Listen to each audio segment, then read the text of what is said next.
Find your poster, no clue far from the land. Tottenham stranded in shadows, no man's land. Lost on the pitch, echoes in the night. Fans screaming loud, no end in sight.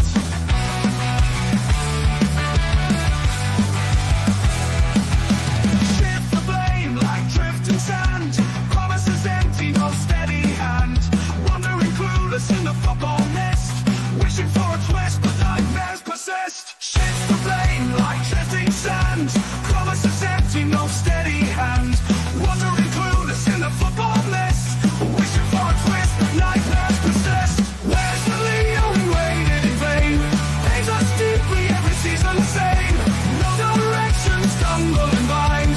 Tottenham's lost its mind.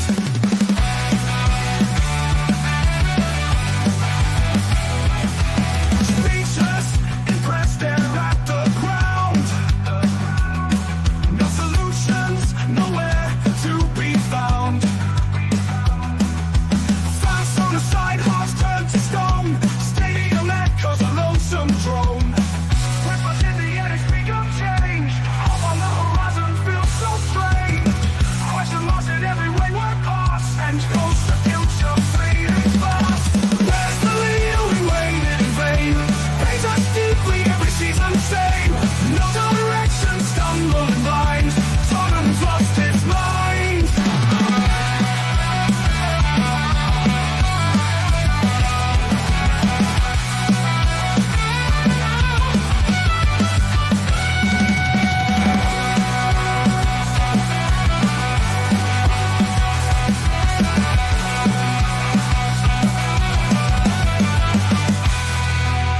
Where's the Leo? We waited in vain. Pains us deeply every season the same. No direction, stumbling blind. Tottenham's lost its mind.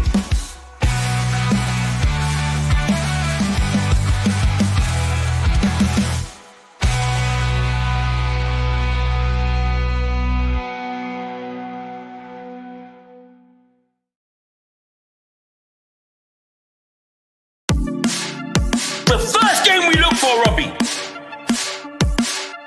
Tottenham away. When we got Tottenham away.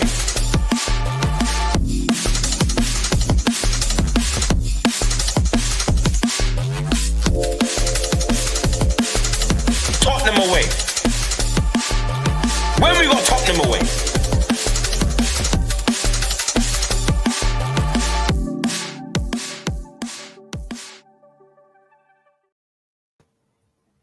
I can't do this anymore. I can't. I've lost all. Thanks for watching, tuning in. What's happening, everybody? Smash subscribe button, push. Thanks. Hi. Boys, girls. Yeah, look. Thanks for being here as always to the panel. Thanks for all the people tuning in. I am literally on my knees doing this. I have lost it completely. But we will do a show. We'll do a show. If you do want to subscribe, feel free. If you want to hit the notification bell. And if you think this is the best place to be on a post-match day, that's great. And you can also like and follow Tottenham on Tour and follow the Hotspur Hood and Ian and Scott on X. Do you know what? I'm losing it. I really am losing the will. Guys, if you've got any questions, get them in the chat. We'll try and go through them. Any super chats and channel members will always prioritize you. That's how it works. I just want to quickly, I'm going to try and start off on a nice spin and then we'll gradually decline and end in a really low place. Right. So we'll start high and then just go off a cliff. I've got to try something. First of all, big up to Sunil, chap in the orange jumper who came up to us. He's a channel regular, came and said hello. So big up to you, Sunil. Also big up to Ian, one of our own who met his idol Archie Gray today. So big up, Ian. You met Archie Gray. We know how happy you were. That's right. Lubo met Archie Gray. No, actually, it's Michael's brother, Frank. But he looked like Archie Gray and Chick King. So big up to Michael from Poland, who we met today. Top bloke. His brother, a.k.a. Archie Gray's twin brother, in Chick King, living the dream. And big up to Phil P., who was in good spirit today. out in the sun, having drinks with good old Phil at the Antwerp Arms, even though the Bournemouth fans took over the pub. And Mr. Box Office as well managed to turn up, and Graham, all the boys, JP. Listen, it was nice. I had a really nice day. Met Michael and his brother, bumped into Phil and Box Office and JP and Graham and Lubo. We had a Chick King. We had a few drinks at the Antwerp Arms, not in the stadium. Afterwards, we had a little walk around Tottenham, ended up in a kebab place, sat down, had a nice meal, had a laugh. Ian was winding up Sava. Ellie was backing Ian in a group chat. We were sitting there enjoying it. Listen, it was a lovely, lovely day, except for the thing called football.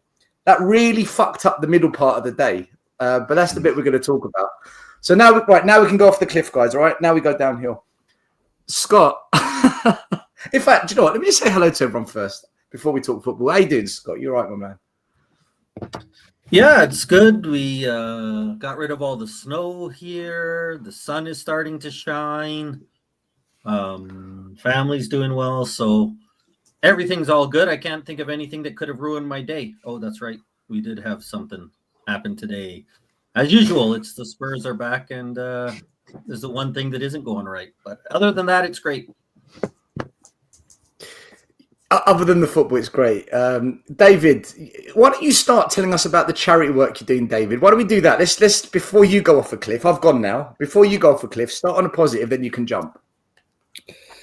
Yeah, no, thanks. I must be into some kind of weird BDSM because I'm raising money for charity by taking part in a boxing fight, getting punched in the face to raise money for Cancer Research UK. We'll share the link at some point in the show, but that's why I've not been on last sort of few weeks. Thank you very much. Fights in 4 or 5 weeks. I'm hoping to get an Arsenal or Chelsea fan in the opposite ring, opposite corner. That would make more sense. But yeah, apart from that, doing well. I'm probably the fittest I've ever been at the moment. Doing a lot of running. Boxing's hard work. I'm 39 and I'm making my boxing debut. I think I've done something wrong here because I'm really struggling. Turns out my first line of defence, a bit like. So yeah, I've got a lot of work to do, but yeah, Spurs at the moment is probably more painful than getting punched in the face. That's probably how I'd summarise that. I've just pinned the Just Giving link to the top of the page. So during tonight's show, if you want to donate to the Cancer boxing match that David will be featuring in, please support the cause.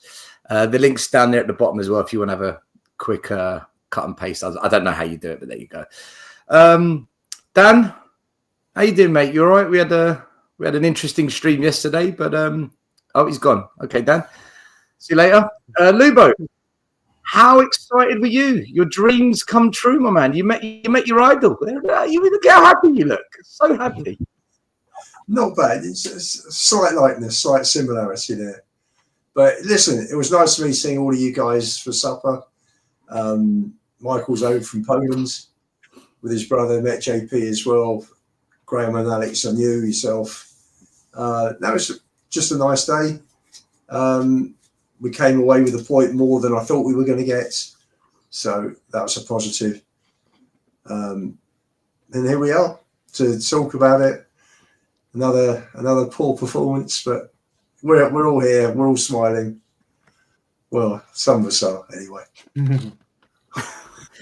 I can see in the chat, apparently, is it Corey Boy or Dan's birthday? Guys, whoever's birthday it is, happy birthday in the chat. I hope you have a good week and forget the football for a bit. So happy birthday to you guys, whether it's Corey Boy or Danny. If I've got your names wrong, just put it in the chat and I'll put a message up for you guys.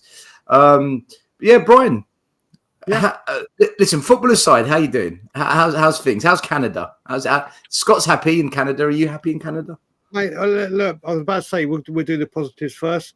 The clocks went forward in Canada today, so it means we're now in spring saving time. We're springing forward, shall I say, daylight saving time. The blue skies are out. The weather's picking up. It means the good weather is just around the corner. Every single day brings me closer to being home. Thursday, 3 weeks, I fly. Sunday, 3 weeks, or 3 weeks to that, 4 weeks today, I can go nuts on a protest. They are all the good things. The bad things is a lot of what I will be saying over the next few days.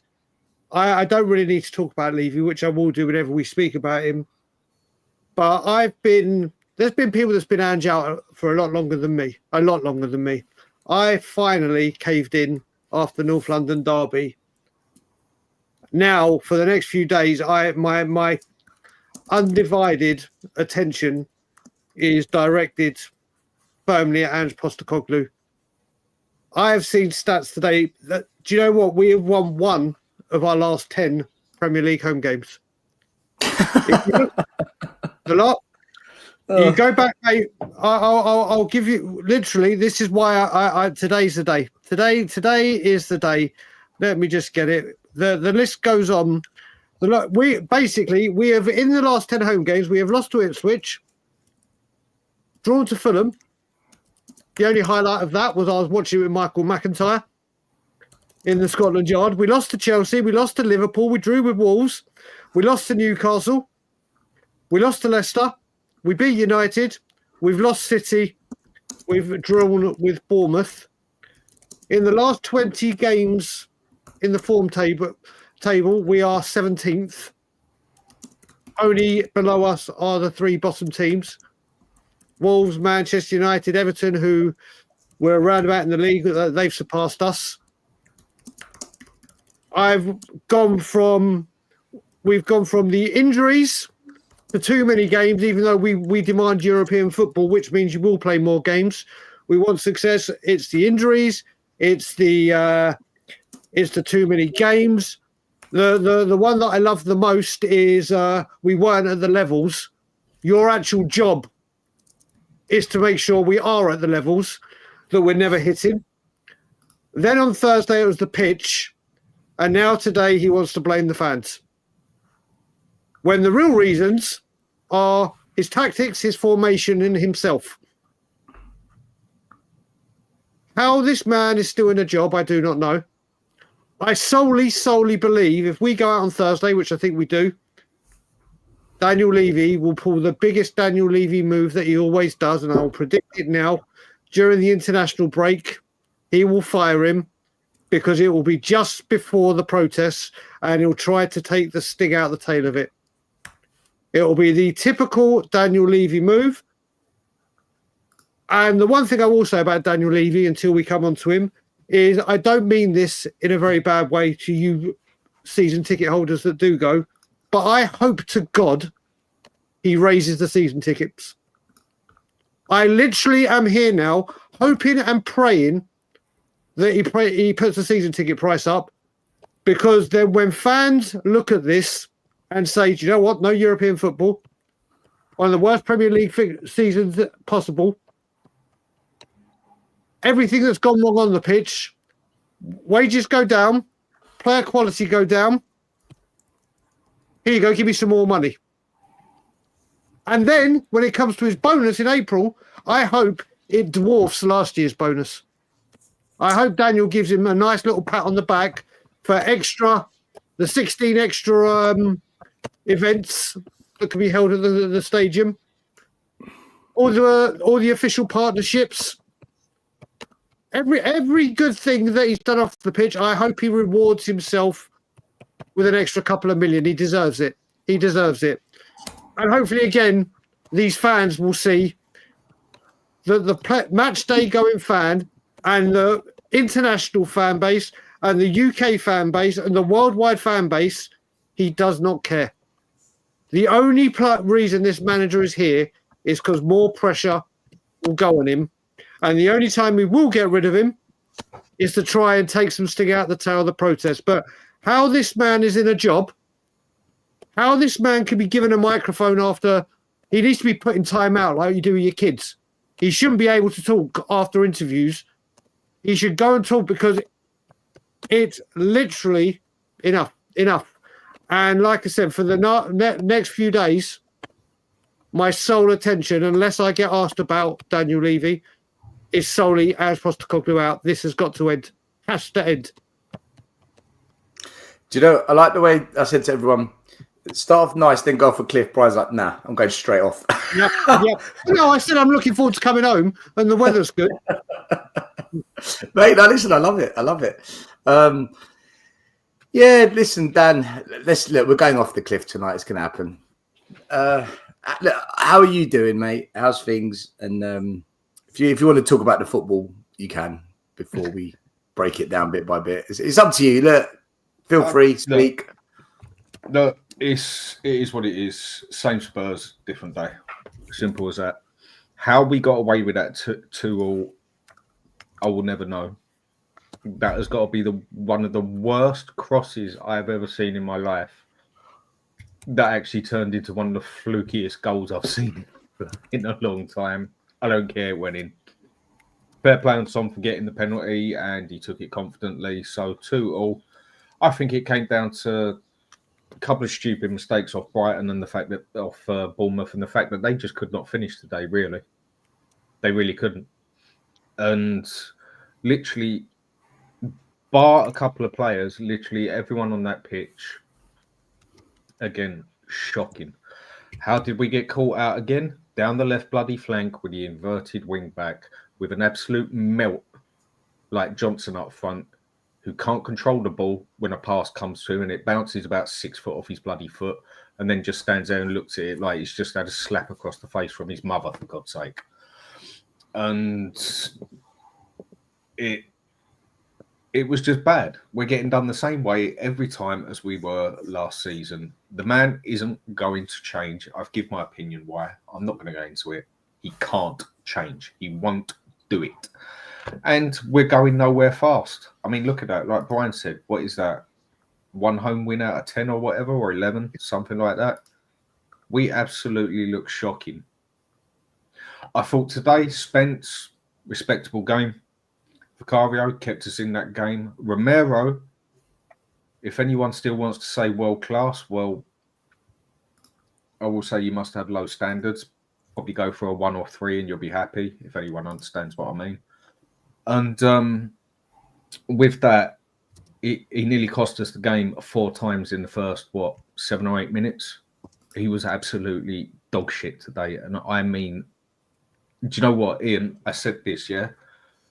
And I knew you'd have a big grin on your face if you was on the show. Today, I would have rather picked, give me the next game, I'll pick Archie Gray in there instead of over Romero the way he played today. I thought he was that fucking bad. I mean, that ain't even championship level the way he played today.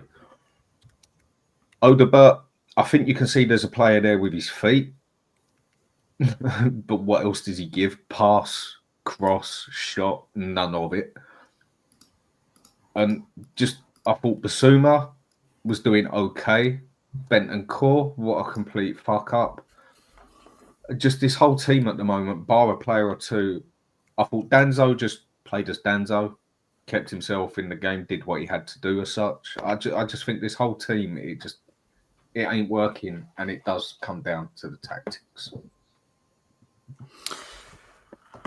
Yeah, it's not working. It's clearly not working. There will be some that say, look, players are just coming back from injury, give them time.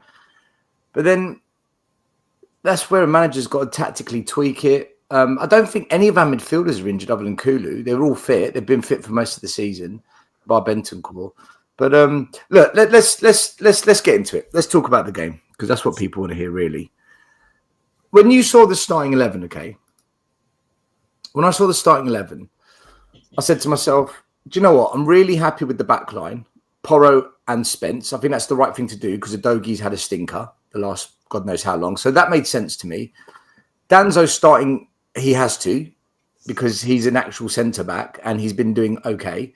I get why Archie Gray was rested because you don't just want to start Romero in a big game on Thursday, give him some minutes. Plus, he is one of our experienced players. So I was all for Danzo and Romero starting together, or Van der Ven and Danzo. That didn't bother me. So I was happy with that. The midfield, however, guys, I didn't get it. I thought there was no creativity and there wasn't a number 10 in there. And I thought it's just a bunch of defensive type players. What are we thinking here? And it showed because the first half stats on attacking, we offered nothing. And the front line, Johnson, Solanke, Odebert. I wasn't 100% against it, but I would have liked to have seen a Mikey Moore. I would have liked to have seen maybe Sonny or Madison in there. I don't think Johnson and Odebert starting was the best of ideas, and it kind of showed because Johnson was abysmal and Solanke was non-existent. But that midfield for me, though, that midfield, look, we'll get into it. We can all have your say. Guys, just from the starting 11, do you think that midfield made sense to you? Because to me, I really didn't get it. I thought there is nothing in there that's going to create any opportunities for us. I mean, feel free, guys, jump in. I'm not going to go around in a circle. Just feel free, whoever wants to speak. I'll start. No creativity. All the creativity was on the bench. We're just talking midfield here. Yeah. We were talking on the stream yesterday. Now's the time to put Gray in as a number 6, which we know he doesn't. He won't play. Leaving Bergvall out, the guys had quite a few games. I think probably Ange did have an eye on Thursday. Today's result was pretty irrelevant. Win, lose or draw, it doesn't make any difference in the overall scheme of things. So for me, if we were in the running for Europe in the league, I would have looked at it and thought, Jesus, that's pretty poor in terms of midfield. But we've got Thursday to come, and it's all about Thursday. The whole season depends on Thursday. If we lose or draw Thursday, we're out, finished. But it just doesn't make sense to leave both Madison and Bergvall out, because we created nothing. I thought the midfield 3 first half were absolutely dreadful. They didn't lay a glove on Brighton's midfield. It's just dreadful. It was dreadful. I thought he actually made some good subs. Like, I think the only one that I maybe disagree with is I think Madison should have been brought on at half time. But on the side of credit where it's due, I think he actually made the subs at the right times. He made 2 at half time and he made 2 at 60 minutes, which I think is one of the best times in a game to do it, because you've still got 30 minutes to play into the game, not when you've only got 2 minutes left. I think he got the subs right today. That's about it. The rest of it was just a complete and utter tits up. But I do think he got the subs right today. I mean, for me, the positives were Romero got some legs. Yes, he was poor. Could have cost us several goals first 15 minutes. I thought he looked better in the first 15 minutes of the second half. Remember, the guy's only played 7 minutes in the last 4 months. So it was important that, the guy, listen, the guy's rusty. He's not a mug. He's not a World Cup winner and a Copa America winner because he's a mug. And I'm pleased he got minutes. The other positive also was Mickey coming on. He stretched himself a couple of times and came through that as well. He had 35, 36 minutes. There weren't many positives. I thought Bergvall influenced the game more. Second half, I thought he was busy. He got about the pitch. He was closing down players. Doesn't matter. He made a few fouls, but he was. He was driving forward, Dan. He was trying to prompt. He was trying to get attacks going. The other 3 in the first half didn't do that at all. They were just dreadful. And Ian, he was just running. For me today, Bergvall, we done a bit of a Richarlison. He just ran about like a headless chicken, but got nothing done. Do you know what, Dan? Go on, Brian. Go on. The one thing I want to say about Bergvall, now, I went on wheel. I think Bergvall. I'm just talking about today, by the way. No. I see what Bergvall did today. There seems to be a once again, Spurs fans can't agree on anything. So what I will say with Bergvall is we didn't have Madison on and we didn't have any creativity whatsoever. Then we want to play attacking football and we want to see creativity and we want to see these passes made that will break lines or get attacks going. And then we bring on Bergvall, who is the only player that tried it, the only player that tries to do things. Scott, in midfield, he did more in midfield than the first three did in the entire half.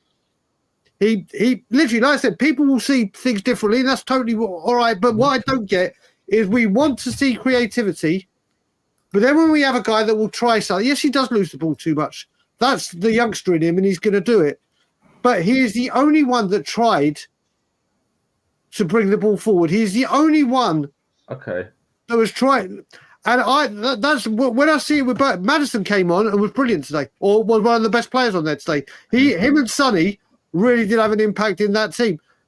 But I don't get it when we have a go, but we go mad about the lack of creativity or the lack of trying to drive forward. Then we bring in a player that does that, and okay, he may lose the ball, whatever.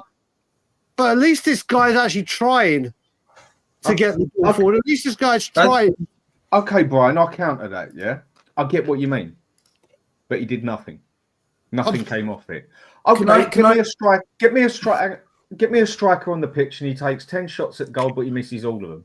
At least he's trying. At least he's having the shots. Go and get me a goalkeeper that tries to make 5 saves but absolutely cocks it up. Well, at least he's trying to do it. I get what you're saying. He put the effort in, yeah? But sometimes none of our players are doing. None. I totally understand that. But again, he did nothing. Can I weigh on nothing this? Came off of it. Can I weigh on this, right? I disagree with you on this one, Dan. I disagree with you. I'll tell you why I disagree. Mm-hmm. We look absolutely rudderless today in that midfield. Completely, it was non-existent. Maddison and Bergvall's introduction definitely turned the tide where we actually thought maybe we might sneak something out of it, right? I'll tell you what Bergvall did. When he got on the ball, he read where the space was and he actually drove into it. When a player came tight to him, he was able to shift the ball out of his feet to the side and get past the man. He was trying and he was successfully getting us going more than any other midfielder on that page, or on the pitch. Now, did he get a killer pass? Did he get a killer cross? Did he create something out of this world we could say, right, that's what I need more of? No. However, what he did do is the one thing no other midfielder on that pitch did, and that is beat the goalkeeper, and the only thing that stopped him was the post when he smashed it off the post. It was a really good shot. That one thing, yes. When no other midfielder did that. When the ball fell to Pape Sarr, what did he do? He smashed it 10 meters wide, right? Yeah. I don't know if you remember Pape Sarr's shot today. It was abysmal. Bergvall, when I'm saying this, I'm not defending him by trying to say I think Bergvall's really good. That's not what I'm saying here. What I'm saying, out of all the options we've currently got at the club, he, for me, did more than anyone else today in that midfield alongside Maddison. Bentancur was abysmal. Pape Sarr was non-existent other than that cross-turn shot, which was a fluke. Bissouma was shambolic. And I'm looking at it and I'm thinking, do you know what? I think if Bergvall and Maddison didn't come on, Bournemouth definitely win that. Because they were the only ones. They're not. Listen, let's have it right. We were lucky to get the right subs. Yeah. Made the right subs. But again, for me, Bergvall. But Dan, listen to what you're saying. Dan, listen to what you're saying. He made the right subs, but then you're questioning the sub he made. That bit doesn't add up in my head. Okay, I get what you. Okay, he made the right subs because the other players on that pitch were complete and utter dog shit. Correct. Any one of us could have gone on there and done a better job. So we've got to praise Bergvall for not being dog shit, then, right? I'm not saying he was terrible. I didn't say that at all. I just don't think. I think what you saw of him today was a very try-hard experience. But just because you've tried hard, we've grilled players for trying hard. Okay, Timo Werner. You can't say the man don't try. He does try hard, harder than a lot of them. But he gets nowhere fast. What is it we want to see from Bergvall, though? What is it we want to see that he's not showing us? I just don't. Product, something passes that actually work. I just don't think at the end of it, all the way up to the end, let's just put it in a block of 3. Block 1 and 2 look fine. But when it comes to the last pass, if it comes to the shot, if it comes to this, nothing really came out of it like most of the team. The biggest moan, he would have a better game than the other 3. Dan, the biggest moan in the terraces today, right? And I'm just going by what the terraces were saying because I was sitting in it. The biggest moan today was there's no fucking movement. So when a player did get on the ball, there was such a lack of movement to play it to a player, especially in that final third. nobody in the front line wanted to make a run. Nobody wanted to make an overlapping run to play the 1-2 in. And I'm sitting there thinking, Bergvall's on the ball. Is anyone going to fucking move for him? And it just wasn't there. Am I defending Bergvall by saying, well, then Bergvall, you should take it on your own? Because maybe he should. But I just feel like what we're doing is, and I've been guilty of it in the past, I think we're criticising the wrong players. I think that's what I think is going on. And I think Bergvall gets a bit too... Scott, you're shaking your head. Why? Scott, why are you shaking your head? Hey, you said something. You said the game changed when Bergvall and Maddison came on. No, the game changed when Maddison came on and Bergvall happened to come on with him. And you said to me, like, what can... Well, that's a coincidence. Well, Maddison actually did stuff when he came on that I can point to, and the same players weren't moving. That's the difference. When Maddison came on, he accomplished things. He created the chance for for the Sun penalty to happen. Like, Maddison was actually accomplishing things, and that's the difference. I think Bergvall's getting credit because Maddison changed the game. Bergvall just happened to come on at the same time, and Maddison showed what you can do. Like, he wasn't amazing, but he showed what you can do when nobody's doing something else, and that's what Bergvall can't do. And it's understandable because he's 18-year-old who's only ever played in Sweden. Mm-hmm. Are we only judged by the game? And like I said, still, I think he tried really hard. I think Bergvall did well when he came on. Not brilliant. I thought he did well. I think he did fine. I didn't deny that at all. I just don't know what he did well. Still, I watched the game and I don't see the things that he did well. He was one of the only players that drove in that midfield. He actually drove forward with the ball in the midfield, and his footwork and resulted in what? Nothing. That's my point. But then if you don't have an assist, that doesn't mean you've had a bad game. Correct. So I'm not sure how you judge a player, Scott. Are you saying that if Bergvall doesn't assist or score, he's shit? Is that what you're saying? Not even close to it. That's why I never brought up assist or score. What? No. What do you want? You're saying you mentioned Maddison's pass. Yeah, fabulous pass, great ball. But along with the cross that gave Brighton's their first goal, those are the two best passes of the game. But Bergvall came on. Mm-hmm. He's closing down players, which means Brighton don't have the time that they had in midfield in the first half to knock the ball around and players they wanted to. So you've got a player that's snapping at their players, breaking down attacks. I'm sorry, Bergvall did everything I expected him to come on and do. I agree with what you've said. He started to change the momentum a little bit. We were 2-0 down. We were out the game. We came back. We scored 2 minutes after they got their second goal. And after that, it was just Spurs on the ball. No, I don't think Bergvall was the game changer, not in a million miles. I think it's momentum. Dan, it's the momentum. I think he done better than momentum. He changed the momentum for us. Fine. I think he had an all right game. But it's just when it came down to the last bit, nothing actually came of it. But that's what you got Mason for.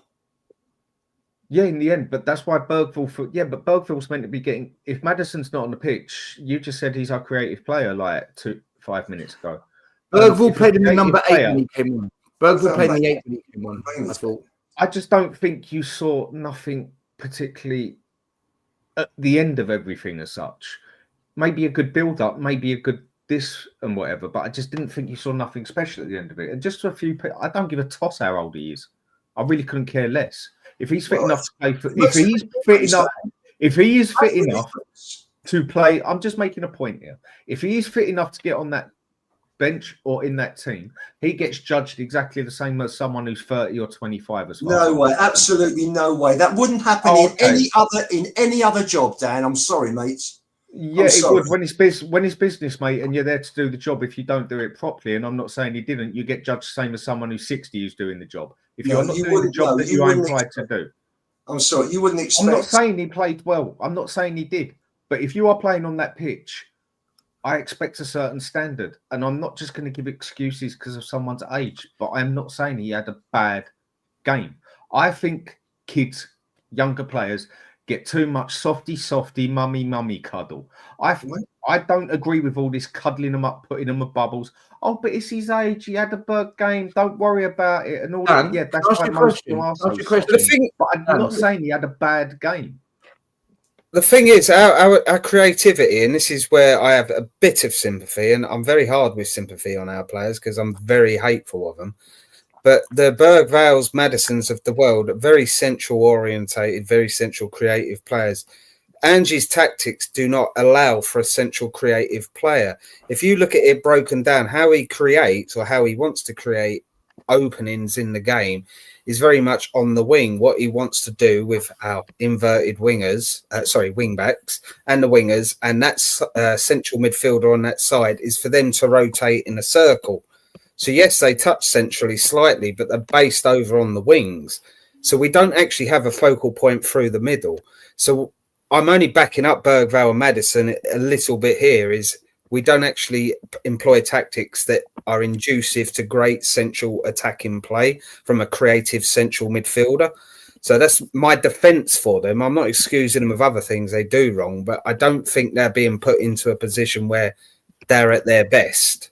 That's just a little point of defence. Sorry, Still, I think you was about to jump in on something there, but No, not at all. Not at all, mate.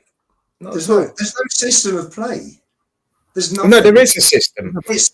It's chaos. He rotates the left back, and I'm just using the left for example. It's the same on the right. He uses the left back, the left winger, or left inside.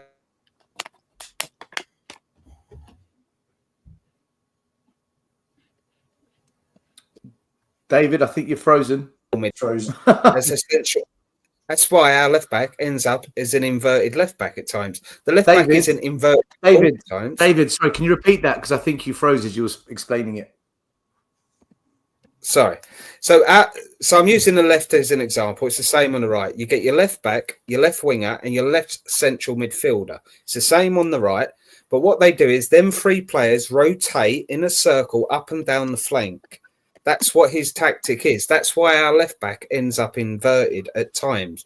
And what he wants to do is for them to play quick passes, get the ball up the wing, cross it across the goal. Someone hopefully taps it in, hopefully Brennan Johnson. That's our creative tactics. I'm not saying it's correct. What I'm saying is there is a plan. That's his plan. We don't have a central plan where it goes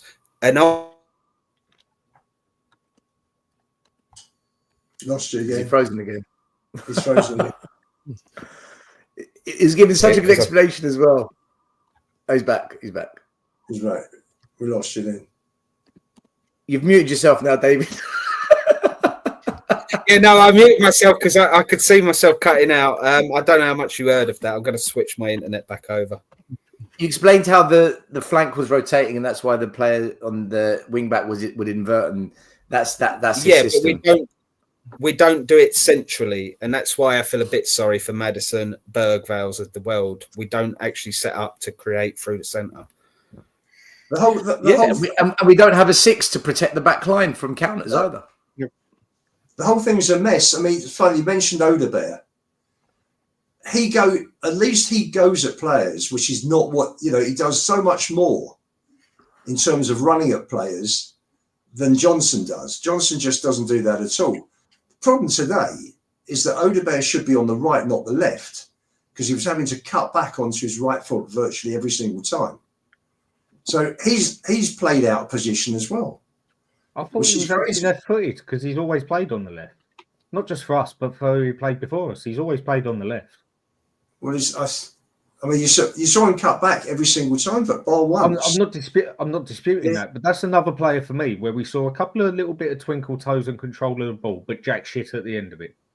That's right. There's no end product at the moment. That is what I was saying about Bergvall. He'd done it. He'd done a lot of stuff right, but there was no end product. But Dan, but don't you agree then? Don't you agree? For Odebear, as an attacking forward player, we can measure end product by potential assists, goals scored, good crosses. We can measure it. Where Bergvall, who plays in a deep stroke 8-6 hybrid 8 midfield role, how do you assess the end product? Because he's not there to put killer passes through. That's the 10's job or the wide players. He's not there to score lots of goals.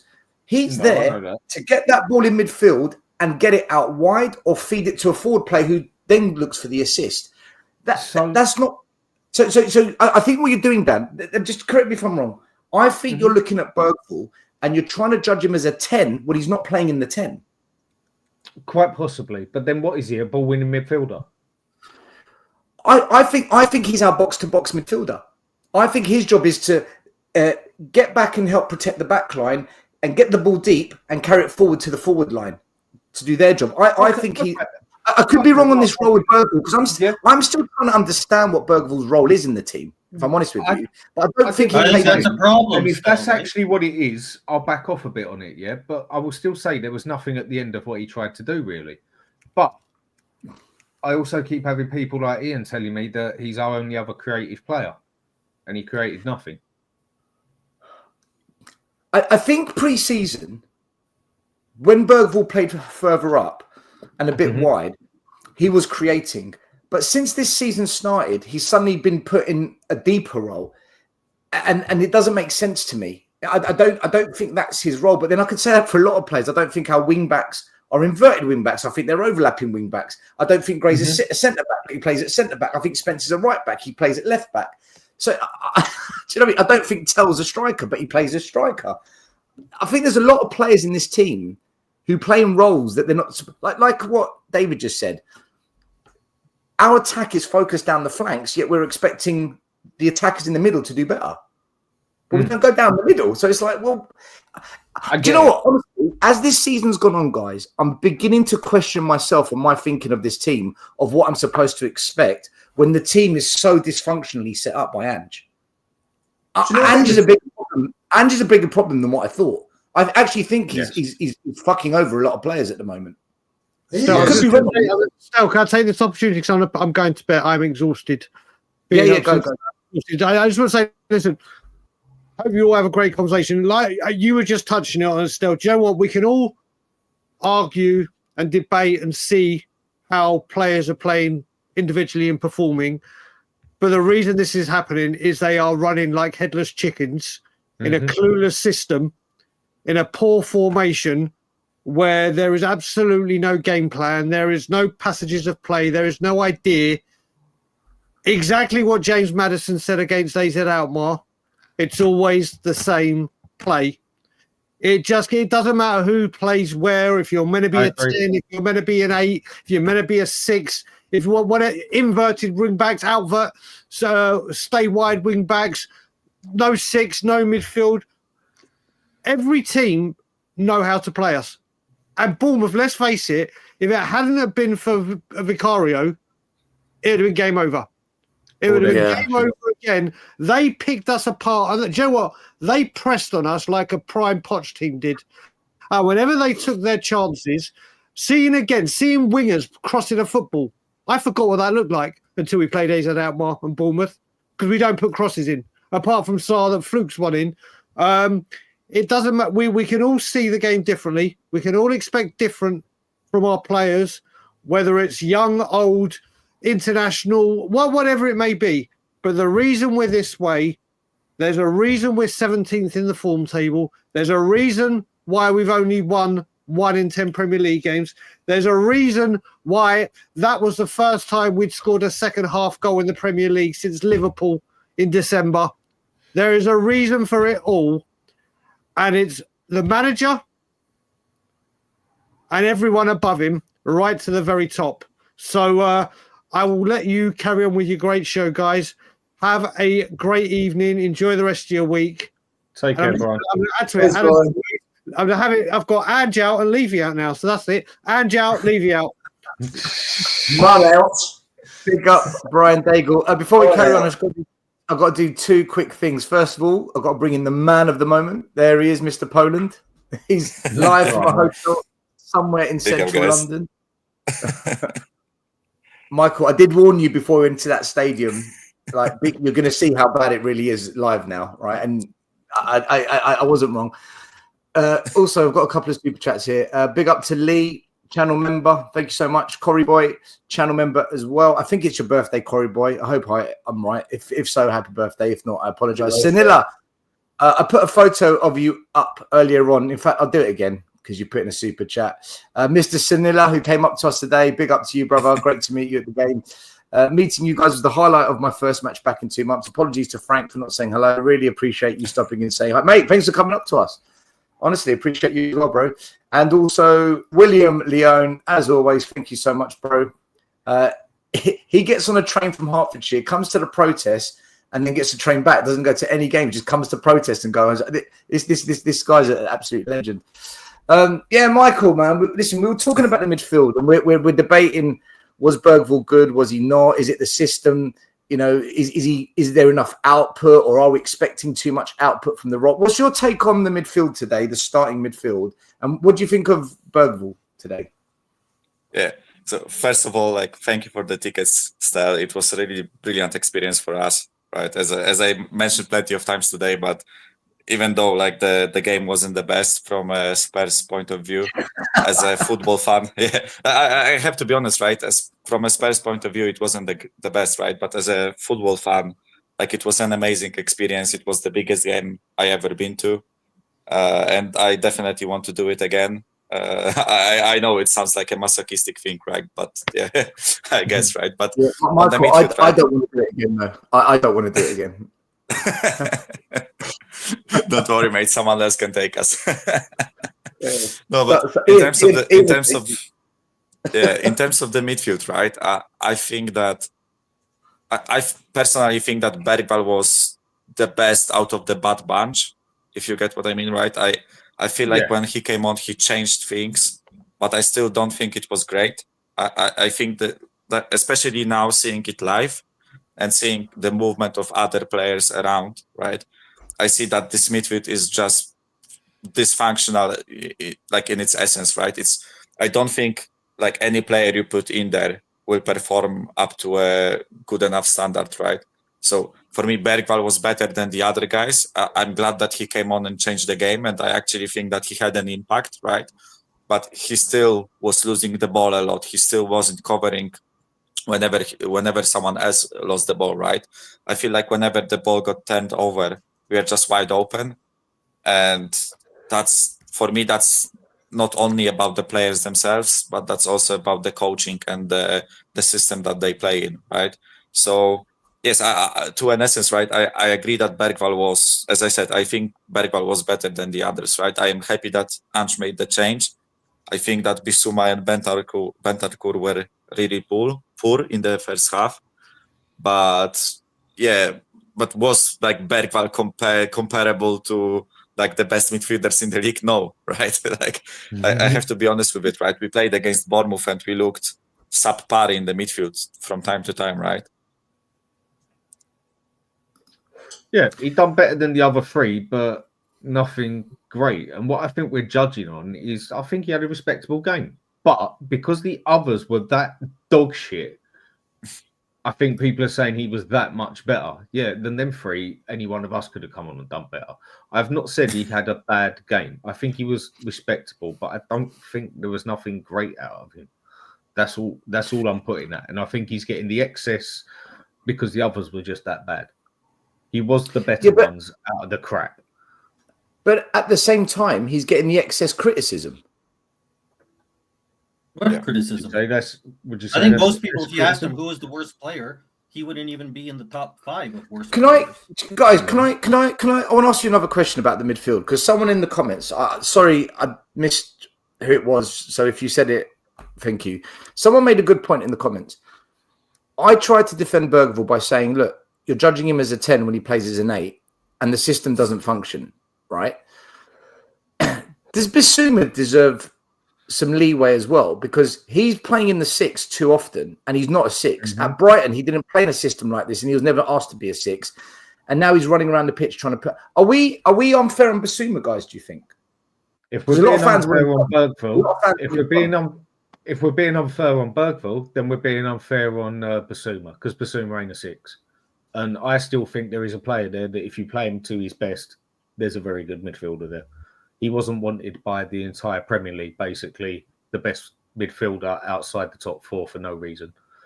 The tactics we use destroys basically every player.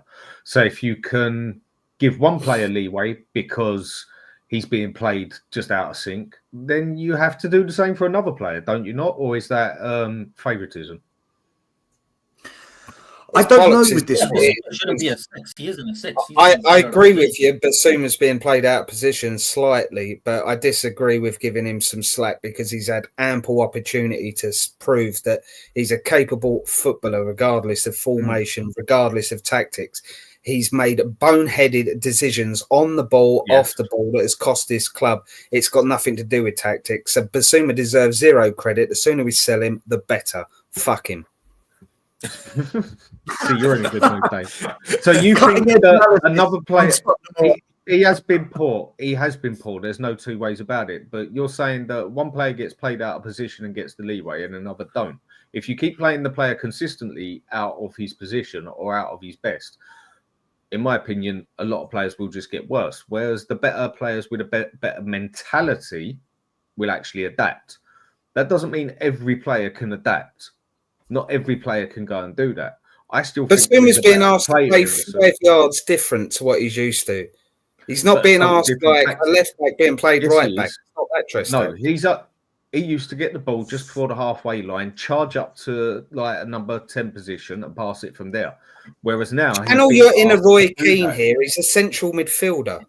No, what he's getting asked to do is come back, cover the open left, cover the open right, cover the open back, and he's also expected to get. What did Roy Keane do? I'll give you that. He's being asked to do too much. That's a different argument to being asked to play out of position. He's not being asked to play out of position. He's been asked to play too much, Dan. I'll agree with you on that. He's playing out of 6, and this is why we're seeing the worst out of him. He's out of position blatantly. He's been asked to do too much. He's overloaded because he's the only one in there doing that defensive duties.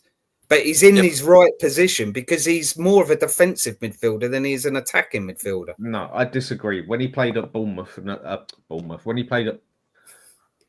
I know what you mean. I know. Right. Yeah. He was blatantly never dipping deep. But he weren't a number 10, Dan, was he? No, I didn't say that. He was a box. No, that's what I'm saying. I'm using the extreme. Yeah, but he's getting told to do the total opposite of what he did at Brighton, and that's he was a central midfielder at Brighton.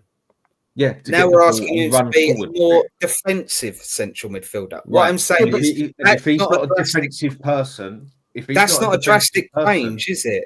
It's not like you're asking a striker to play out on the wing.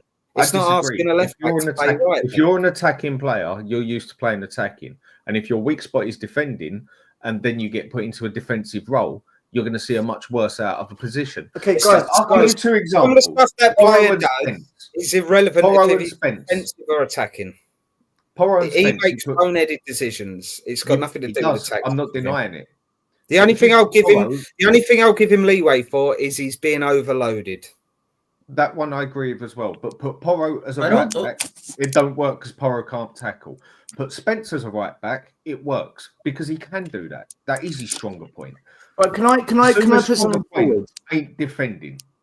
Guys, when Bissouma was at Brighton and everyone was talking about him being a really top player, he had Mwepu behind him and he was allowed to be more forward and more effective. Then they had Caicedo. So he played with Mwepu and then Caicedo. He had really good cover behind him. He then comes to Spurs and we were all excited when we signed him. We knew he was a good player and Premier League proven. He comes to Spurs and Conte plays a different system. And Conte said he doesn't tactically get it. And he basically got ostracized. Conte hardly played him. It's not happening. Mm-hmm. All right. So we lose 1 season, 2 seasons, whatever with him. Ange comes and Ange plays him in a deeper role. We don't play with the 6. And he's asked to do something completely different from the player we signed. I'm not defending him because I think David's spot on. He's made some bonehead decisions that have cost us. Rash tackling, misplaced passes, turning when not checking his shoulder, losing possession, counter-attack, goals. So from an individual perspective, he's done some really dumb things at Spurs. However, when I look at the player at Brighton and the setup at Brighton and I look at Spurs, we've never really tried to replicate that at Spurs to then see if he can do it for us. That's why I asked the question. But what have or am I being way too nice to it and trying to justify Bissouma not being good at Spurs at the moment? The other thing I'll answer on this one is I'd say 8 times out of 10, what have his bone decisions been? Turning into trouble without checking his shoulder to see what's behind him, playing wayward passes across the middle of the midfield, which allows the counter attack to happen, and then rash challenges in the box that give away penalties like he did against Chelsea. So most of them basically are defensive problems that you're seeing with him. Well, the misplaced passes in midfield aren't defensive, but the others are. That's what I said, most of them. Yeah. So the main one you're seeing the problems with him is the defensive side of it, because he just ain't an out DM. This is it. I think I need to see another manager playing proper football where players play in their position, and we have a system that isn't first tried in the Premier League like Ange is doing to really assess Bissouma. But I get how much longer can you give any player at this club? You know, we gave Ben Davies 10 years. Look where that's got us. Nowhere. Or do we want to give Bissouma 6, 7, 8 years? It's like, I don't know, guys. I don't know the answer. Twice the popular Bissouma is. Guys, but with the whole like misplaying the player, playing them in the wrong position, right? Couldn't we argue that we do that with a lot more players than just Bissouma? Because for me, when I look at Porro, right? Porro for me is an attacking wingback, right? And we play him as like this inverted fullback thing, right? And I think he's getting way too much shit from the fan base for his performances. Yes, albeit he's performing well, right? But I think if we played him in the right position and in the right setup, he would perform better than he's doing right now, right? For me, the same thing happens with Maddison, right? For me, Maddison is a shadow striker number 10. You put him as far up the pitch as you want, right? As you could, right? Whereas we try to play him as that like deep-lying playmaker that just carries the ball forward. And I don't think that's necessarily his best role. So I think you could make like similar arguments to different players, right? So for me, it comes more to like, what are the expectations of the player, right? Because that whole discussion started with comparing like Bergvall and Bissouma, right? For me, I know that plenty of people don't like the age argument, right? But because like Bergvall is less experienced and younger, my expectations of him are a bit lower compared to Bissouma, right? Because we can discuss whether Bissouma gets misplaced in the system, but he's still a 28-year-old experienced midfielder, right? So his adaptability and his like suitability to the system for me should be higher than that of Bergvall's, right?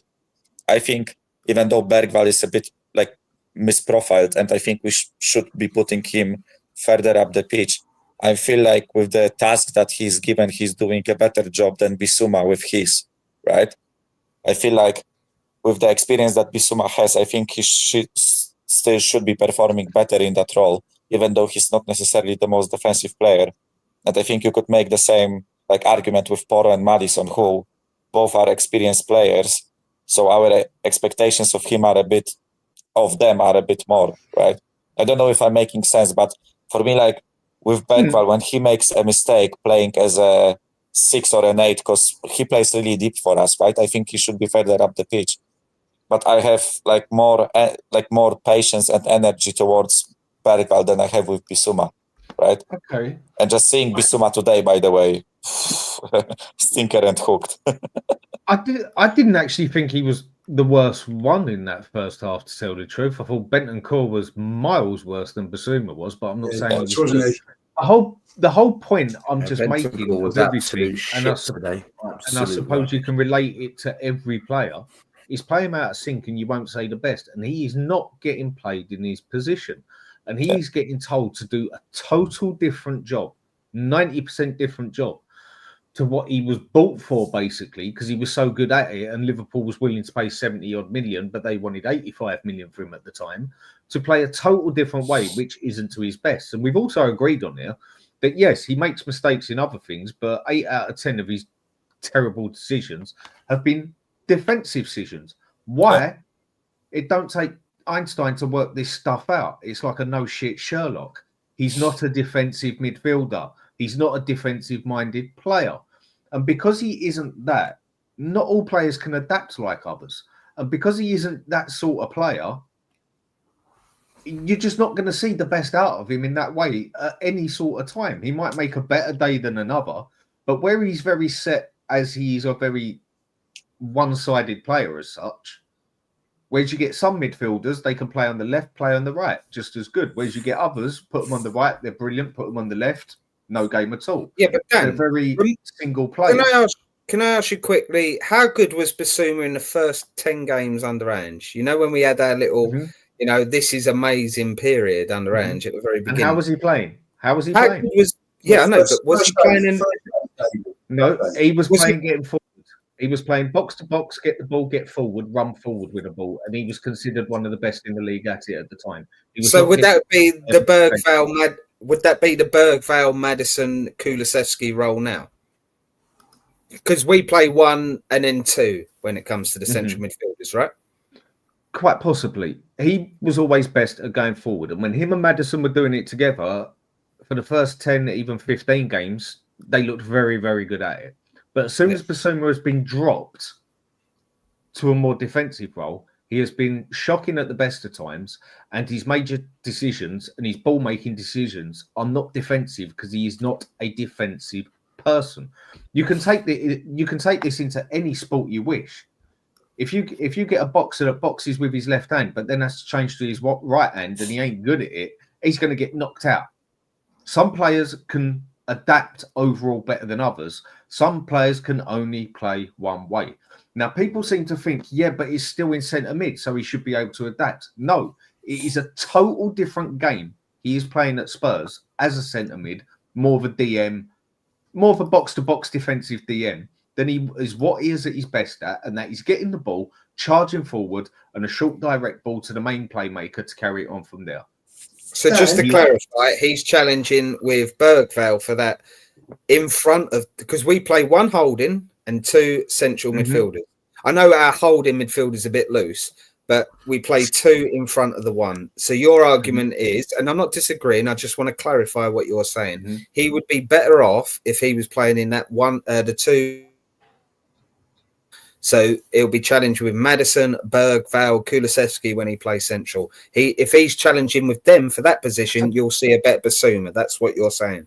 For creativity, no, not for the last thing. No, not for creativity. For the better of Bissouma, you'll see a better Bissouma. Yes, you will, because he is a set attacking-minded player. He's not a defensive player. Guys, I want to go to Scott because Scott's disagreeing with this, and I want to come to Alex. He hasn't spoken yet. I was just disagreeing with David when he said he's competing with Madison and Kulu. I don't think he's competing with Madison. No, I didn't say that. I was asking if that's what Dan meant, that he would be better off in that position, slightly higher up the pitch, and therefore would be competing for them.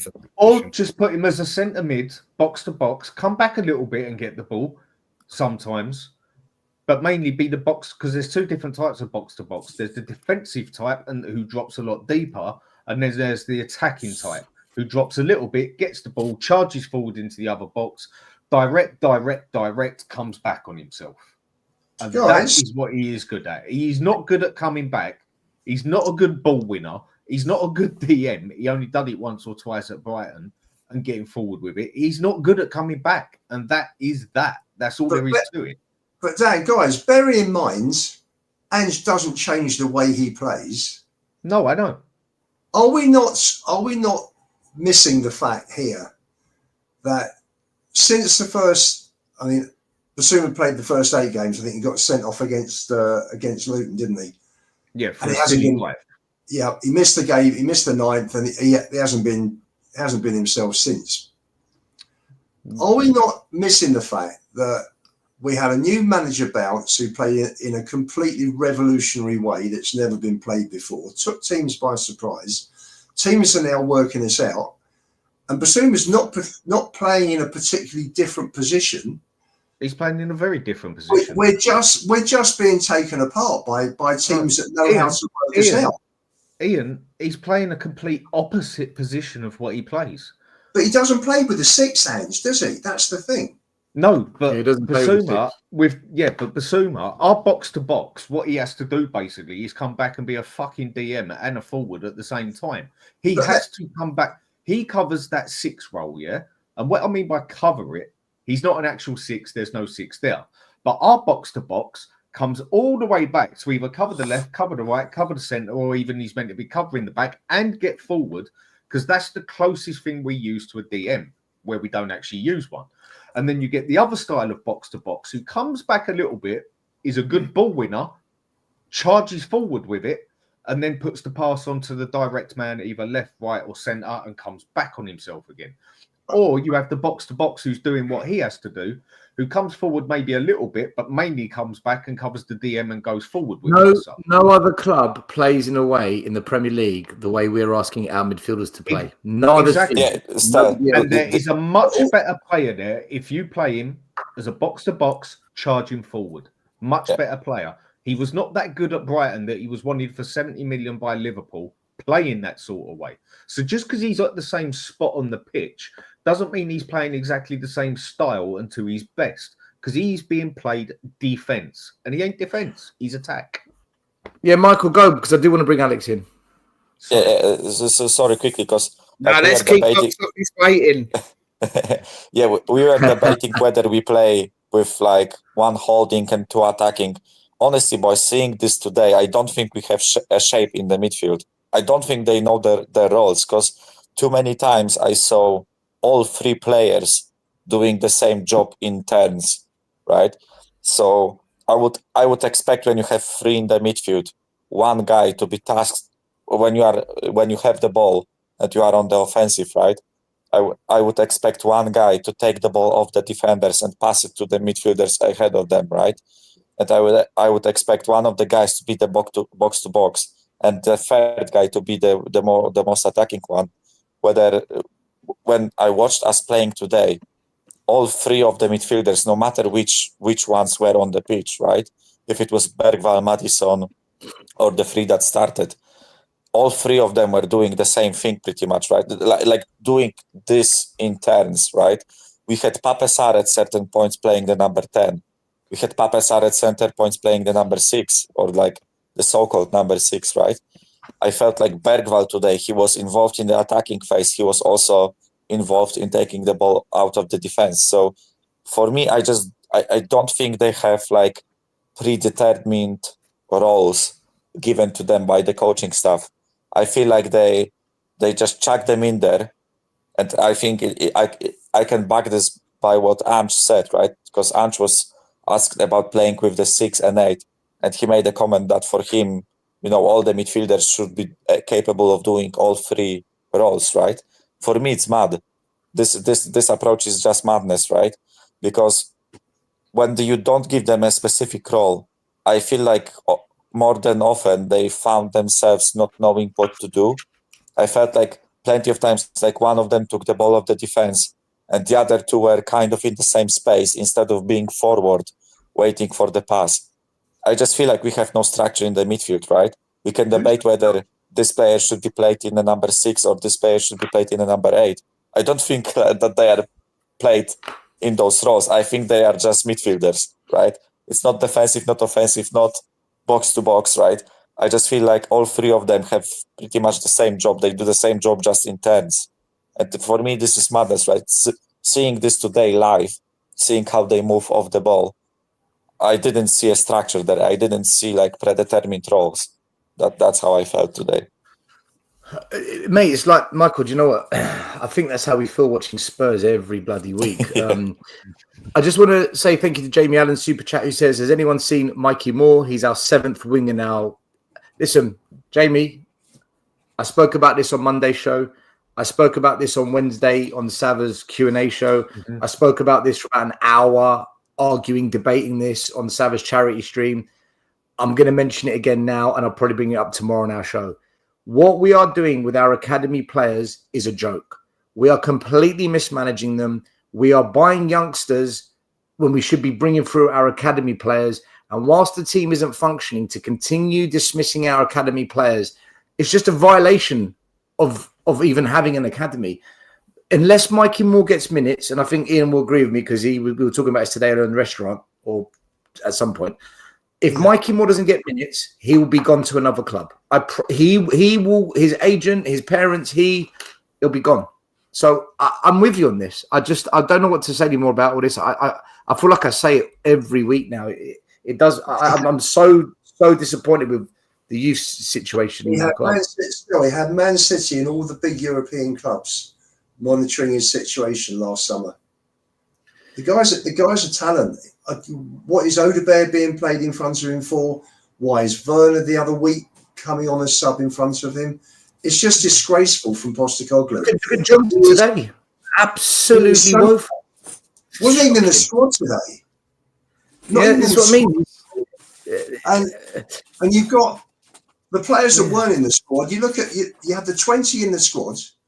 You've got injured Dragerson, Kulu, Richie, Davis. There's 4, so there's 24. Werner left out 25. We've got Yang at the club. He's on loan. Veliz is still on our books. Reguilon's nowhere near either. That's 26. So where is Mikey Moore going to get a chance? It's absolute madness. Listen, Ian. Honestly, I've had hours and hours of these debates, and I've literally. What do they like for? I mean, just pointless buys. Tell wasn't in the squad. That's another one. 27. It's just a nonsense. The whole thing, the transfer policy has no strategy. There's no end game. There's no thought put behind it. If you've got a really good set of academy kids coming through, try and plot their pathway through to the first team. Try and look at a way of improving the established players that can help bring the youngsters in, and have a plan that the whole thing will come to a head at a certain season. You know, I remember Greg Dyke talking about England's World Cup chances and saying when they opened the academy in I can't think what you call it, Park, the England training grounds, and they were saying, you know, 8-9 years ahead. Let's start bringing the kids through with an end game of, I think it was 2022, wasn't it? So we've got there's no planning, because the people at the top haven't got a clue. It's all reactionary. You know, you go from one style of football to another style of football. You know, you go from Poch to Conte to Mourinho to Nuno to Conte to Ange. I mean, you've got so many different styles of football there. You've got so many different players brought in that are there by different managers. The whole thing's, I mean, Porro and Udogie were brought in for Conte as wing backs. He's not even playing them as fullbacks. He's playing them as inverted. I mean, these boys must be thinking, what the hell's going on here? That is my point. No, 1 minute. I want to get Alex in. I want to get Alex in. Let me get Alex in, because we keep doing this. Everyone jumps in, another point, and Alex sitting there scratching his head, doesn't even know where he is anymore. Keep him waiting. I have to go, boys. So carry on with the show. It was Cheers, lovely mate. meeting you all. I hope we do this again as soon as possible. And Franek is saying hi. he's Archie. There's Archie. yeah, Archie Gray is sitting there. Don't. Why don't you do better, Archie? They asked you, why aren't you doing better on the pitch? Yeah. You're not very good. Safe flight home, man. Safe flight home. Yeah, safe flight home. Yeah, I will let you know when I get home. When we get home, sorry. Yeah, see you, boys. Bye-bye.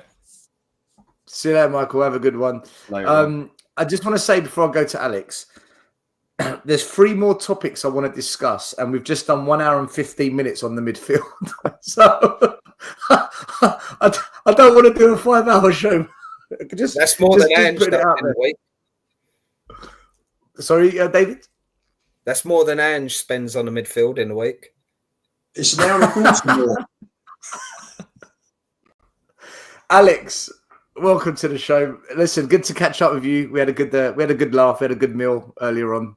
Probably the highlight of the night was the dinner at the end. But yeah, what did you make of it, Alex? It's pretty same old crap, isn't it? It's just not changing. It really isn't changing. I just really want to put facts on the table right now, because I mean, I was just listening to the waffles, hearing about the midfield and Burvow again, who had a good shot, but I'm sorry, I have to agree with my learned friend Scott and Scott M and was it Dan? Because I Learner. don't think Learner. I'm just not fascinated by this at all, really. But let me just Wow. put facts on the table for our team, especially our brilliant youngsters. In the last 20 games, so last 20 matches, we've won six, drawn 3, and had suffered 11 losses. And you're telling me that I need to be positive about these youngsters? Sorry, I can't do it. I can't do it. I'm sorry. I mean, yeah, like today. I mean, it's like carbon copy of what we've seen before. It's just I'm just so glad I didn't waste my money going up there. I'm so glad, because it's just hard times at the moment, and I just think I decide to do something else my time. I do something else my time, and just think about myself, because it's just I don't understand. Alex, weren't what you was there the big today? deal. No, I weren't there. No, but I wasn't there. All No, right, okay. All I right, wasn't at the no, match. okay, fair enough. Fair play, fair play. I didn't know. Sorry, I didn't know. Because I would have wasted money going up there. You know what I mean? It's just like Bournemouth should have won that game on a counter. The only reason why they didn't win the game is because Semenyo doesn't know how to keep himself on side. That's it, really. And Vicario. That's all it was. And for me, it was about Maddison. Maddison came on and changed the game, not Burval. I don't understand this. I don't understand what this thing about. Yeah, he works hard. Great. Give him a Blue Peter badge because he's 18. I mean, if there's anybody else, okay, if we're going to start doing that, should we give Harry Weeks his brownie points for what he was doing, because he was working hard. He worked hard. You know what I mean? Are we going to do that for Harry Winks? Are we going to do it for Ollie Skip? Because Ollie Skip does the same thing. So I don't know what we're doing here. What are we doing here? The fact is that in the day, Bournemouth should have won that game on the counter. It's because their goalkeeper, Arava Balaga, was so silly, right? Didn't let Son just run it out of play and got a bit panicky. We got back into the game, and Sarr scored a fluke goal. That's it. But other than that, I don't see what else it is. Romero was awful today. I'm sorry. He was shocking, mate. It was shocking. Absolute shocking. Shit. And then don't get me started about the two midfielders. Don't get me started on that reject from Juventus, honestly. And I'm still calling him a reject from Juventus, because honestly, he has still been a reject, and he's still a reject from Juventus. Bentancur. Yeah, but he was very good at Juventus. That's just it. He was actually very good. Well, yeah, but Dan, I was good 10 years ago in my career. It doesn't mean that I'm going to go on about it. You know what I mean? It's like, you know why he actually got sold? Do you know why he actually got sold? Yeah, I know you told me about it. You told me about it, bro. But it's like I said, it like passes you he now. Has been poor. I forgot about him now because he's still Juventus reject. You know what I mean? So for me, listen, I don't want to say too much. You know my feelings on the manager, which at the moment I'm got to a point now where people are saying they want Mason in. Now, if you want Mason in, I don't know what else to say here, because if you're going to get Mason in, you know what that's going to go. You know what. Do you know what? Take him on as full-time manager, mate. He ain't going to do worse than that's the worry. That's the worry, because there's no brain in this board whatsoever. But it ain't going to get worse than Ainge. I think it summed it up with the first goal, right? Poro inverting, and he loses the ball. Then it goes up wide to Kirkes. Was it Kirkes? Puts a beautiful ball into Tavernier, and he scores. And that just sums up Tottenham with this system. Poro's inverting, loses the ball, and then boom.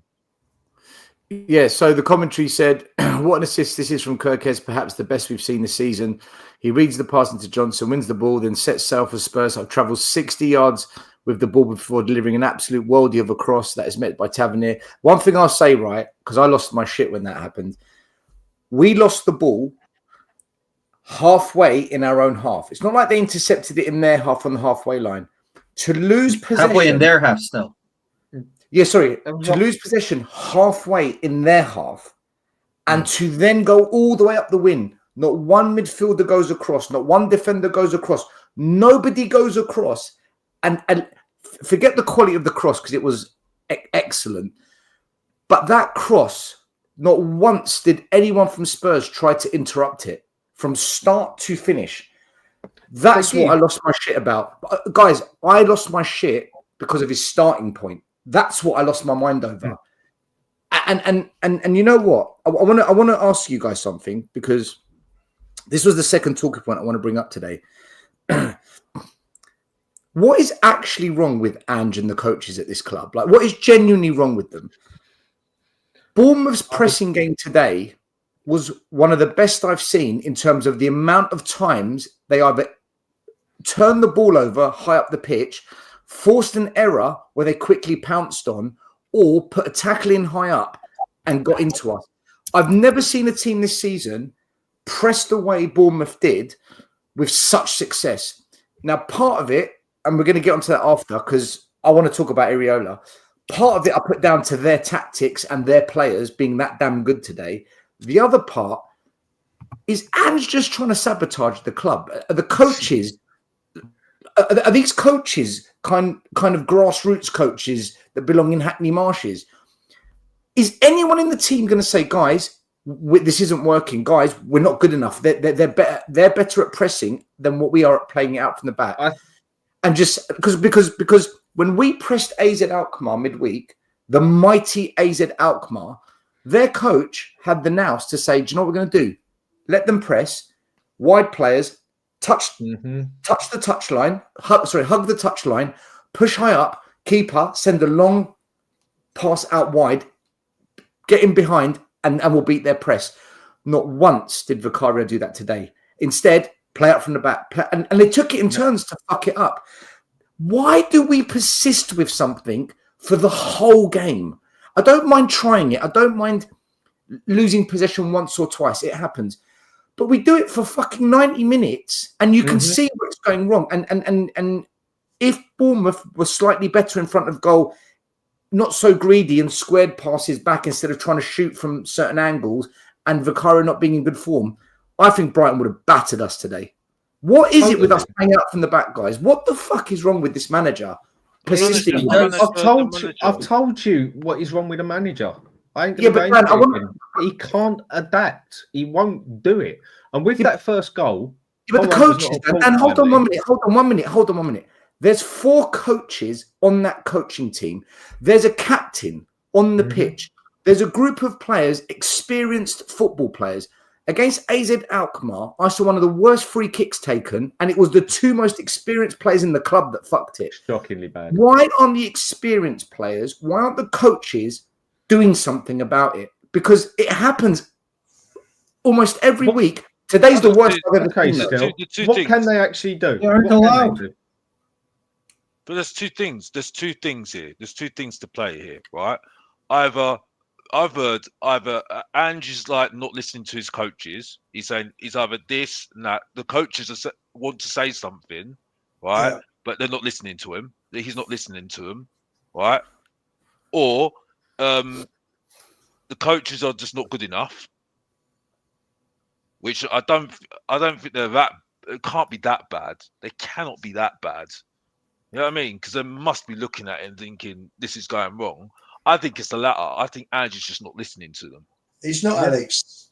Because the last time as well. I'm hearing when we adapted before, we went back to Ange ball. And the thing is, though, the difference is now, right? We've had how much time to prepare for these games, right? And we've gone back to what we were doing before. We've not learned from what we did, what happened the last how many games when we had all those games when we just had we didn't have time to train. So that's when I realised. I sat there and thought, this is definitely on Ange. And it's either the coaches are just not good enough or some of the coaches cannot say anything. Because Alex. And that's where, because even people are saying this is where the concern was when he started, when he didn't bring any coaches in. You know what I mean? And that's where the concern was. You know what I mean? From the initial. He's fixated. Yeah, he is. Ange, he is. He's fixated. He cannot do it. He can't do it. It's not that he hasn't got the mentality to do it. It's not that he's thick. I take back everything I've said about this man when I call him thick. No, he's fixated. He cannot change. He probably wouldn't even be able to do it for the world. He can't do it. because he's so fixated and focused on doing it his way and the only way.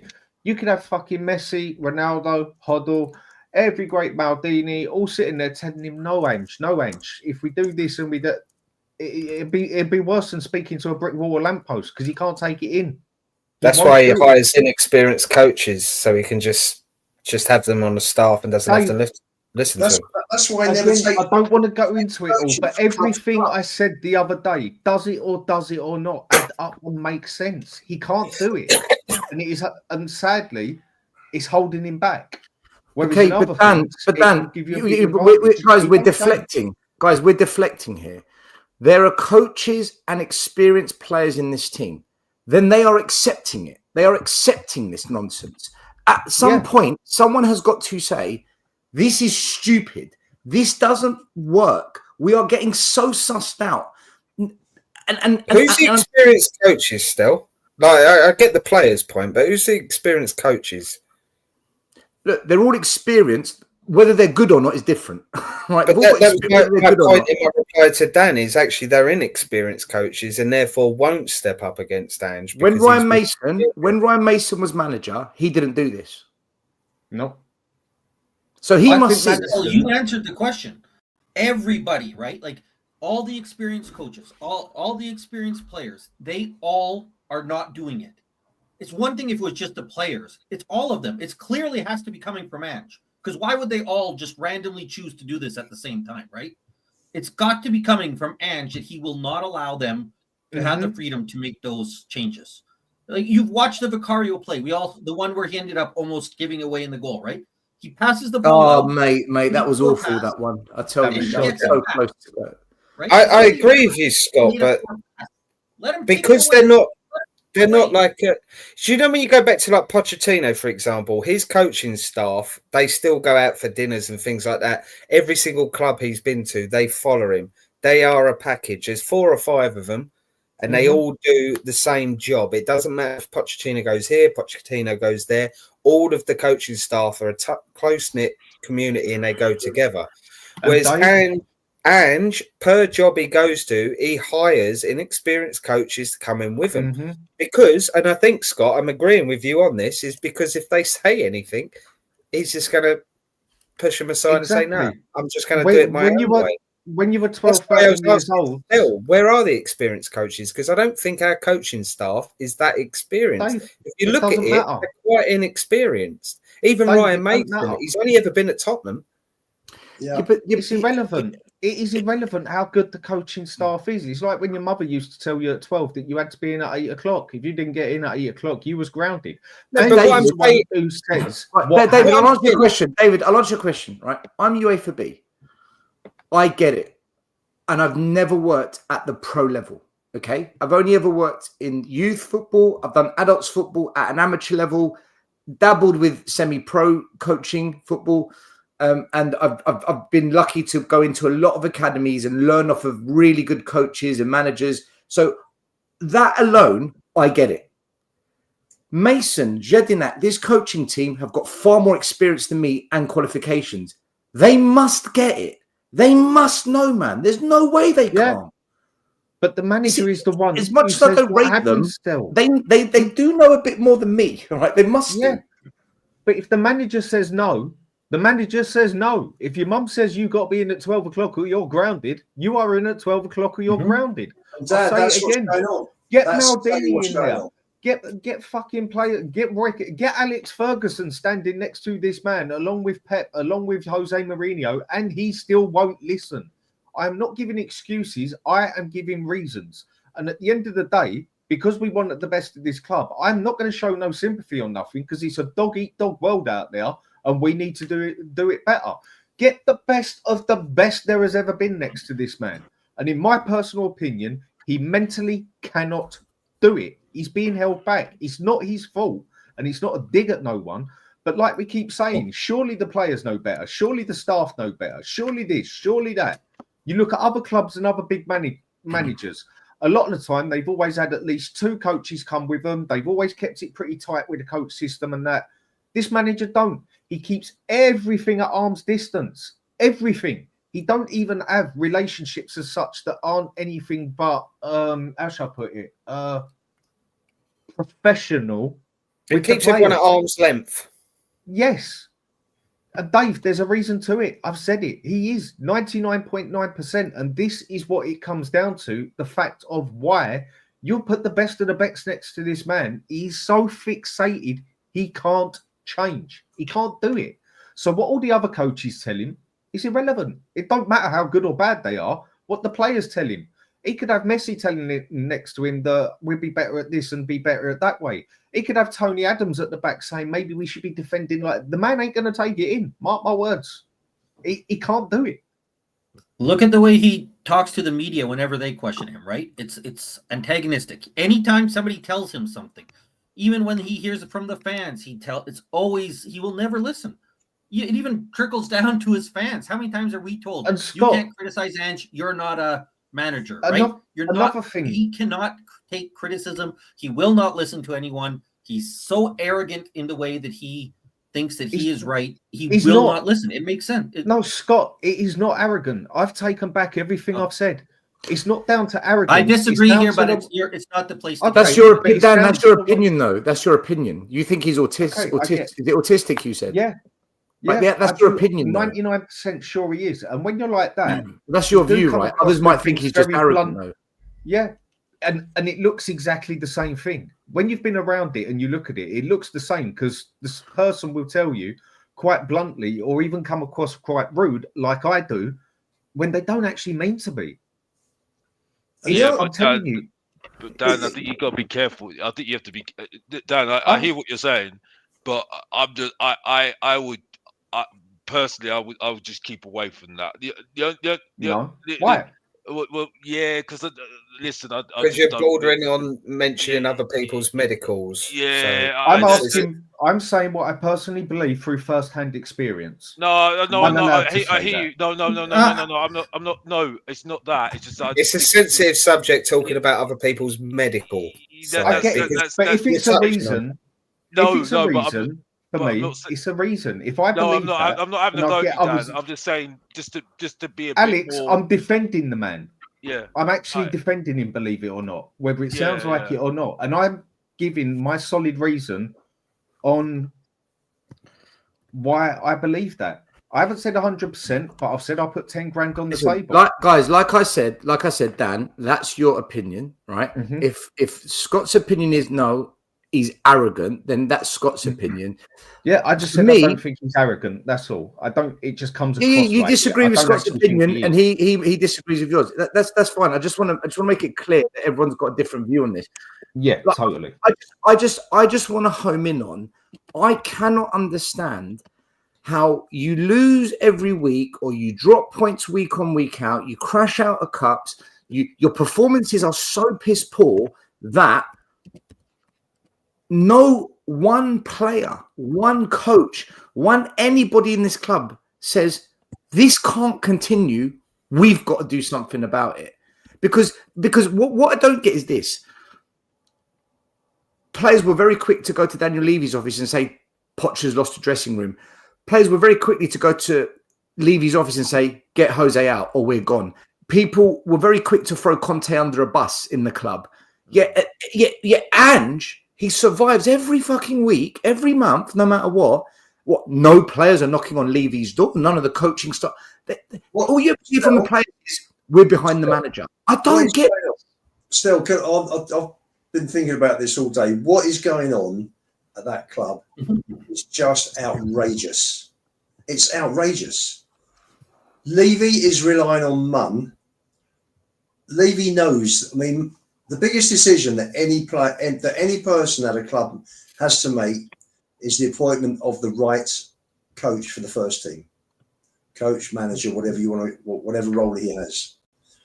Munn has made the most horrendous mistake.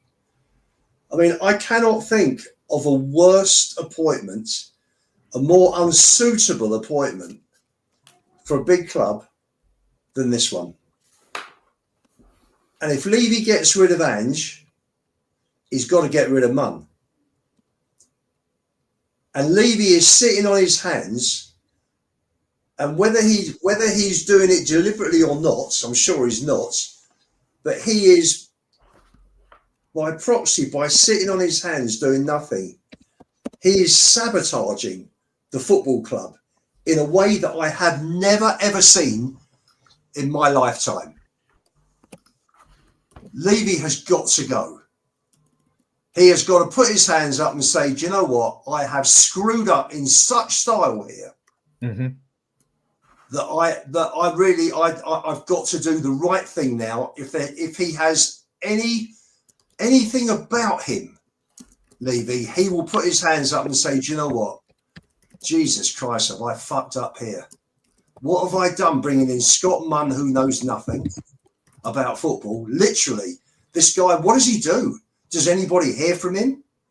Munn has brought in Postecoglou. Why? Yeah, Postecoglou must have gone in and sat down with Munn and Levy and said, right, Ange, what are you going to do? Talk to us about your vision. And he's talked to them about how he's going to play his way. And neither of them have listened to him and said, Jesus, this is madness. Or Ian, maybe they said to him, are you below £5 million a year? Yes, I am. Can you work with players that we choose are the right type of players for entertaining football? Yes, I can. Are you happy with players on a low wage? Yes, I am. Maybe he ticked the boxes for the way they want to run the club as well. And Ange is what we've been saying for a whole year. He's a yes man. He's just a yes man. Break it down. So he saves 10 million on his wage a year.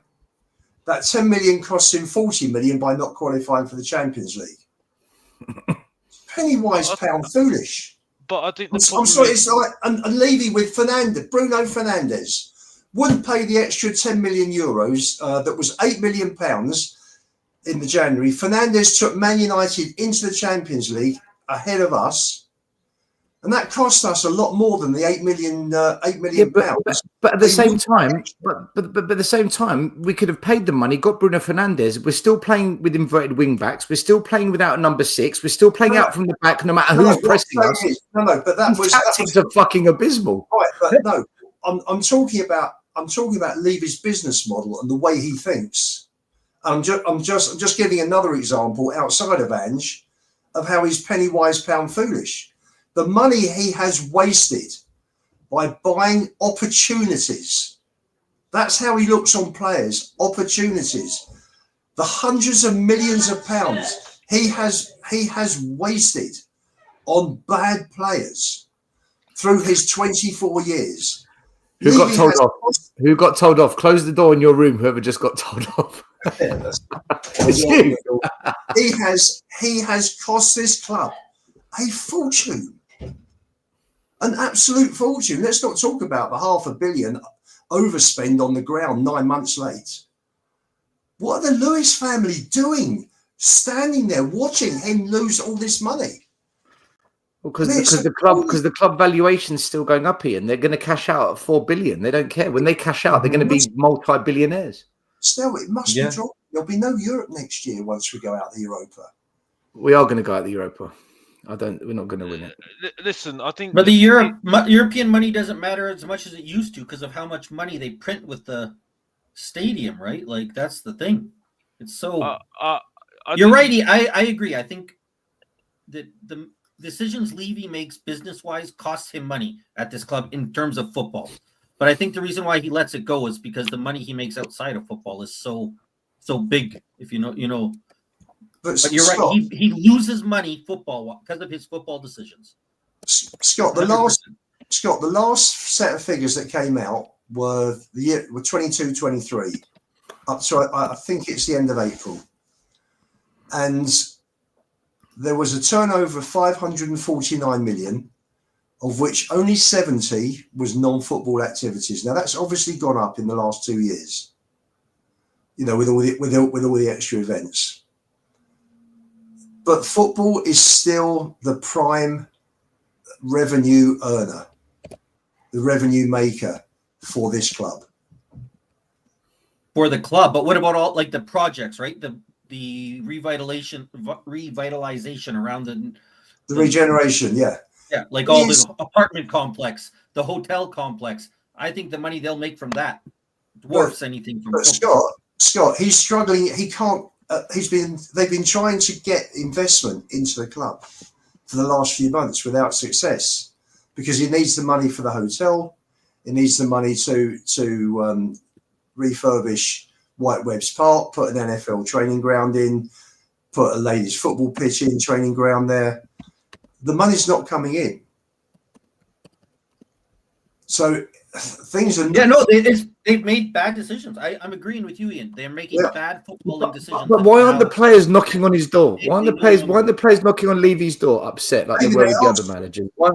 Maybe they are. Which players? We've got rid of those players still. Like, as much as we can hate Dyer as a football player, but he has shown that he's one who will speak up when it's time to speak up.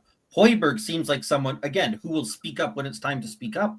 Romero, yeah, but a lot. Scott, most of them spoke up. Scott, most of them spoke up when they left the club.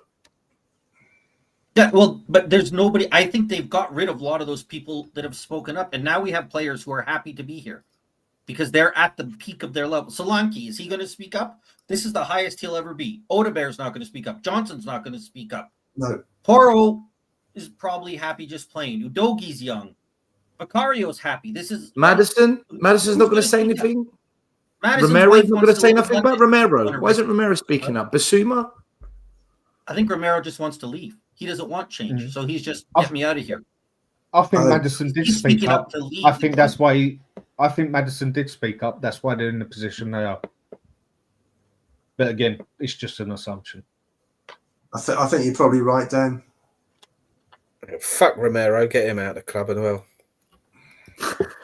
David went way off the cliff today, man. I'll tell you, way off. Listen, I think. Yeah, fuck him. He loses to Saudi Arabia in the World Cup. His team beats Australia and Poland and scrapes through a couple of penalties and wins the World Cup. He thinks he's Billy Big Bollocks. Fuck him off. He doesn't want to be there. I forgot your name in the chat. Earlier on, about an hour ago, they asked me to point this out. Remind us of what Romero said before the game about the medical staff. Thank you very much to the Argentinian medical team for getting me fit and healthy, which poses two questions. One, which we all know, our medical team are fucking shit. We know that anyway. No point debating it. We all agree with that. But two, imagine that.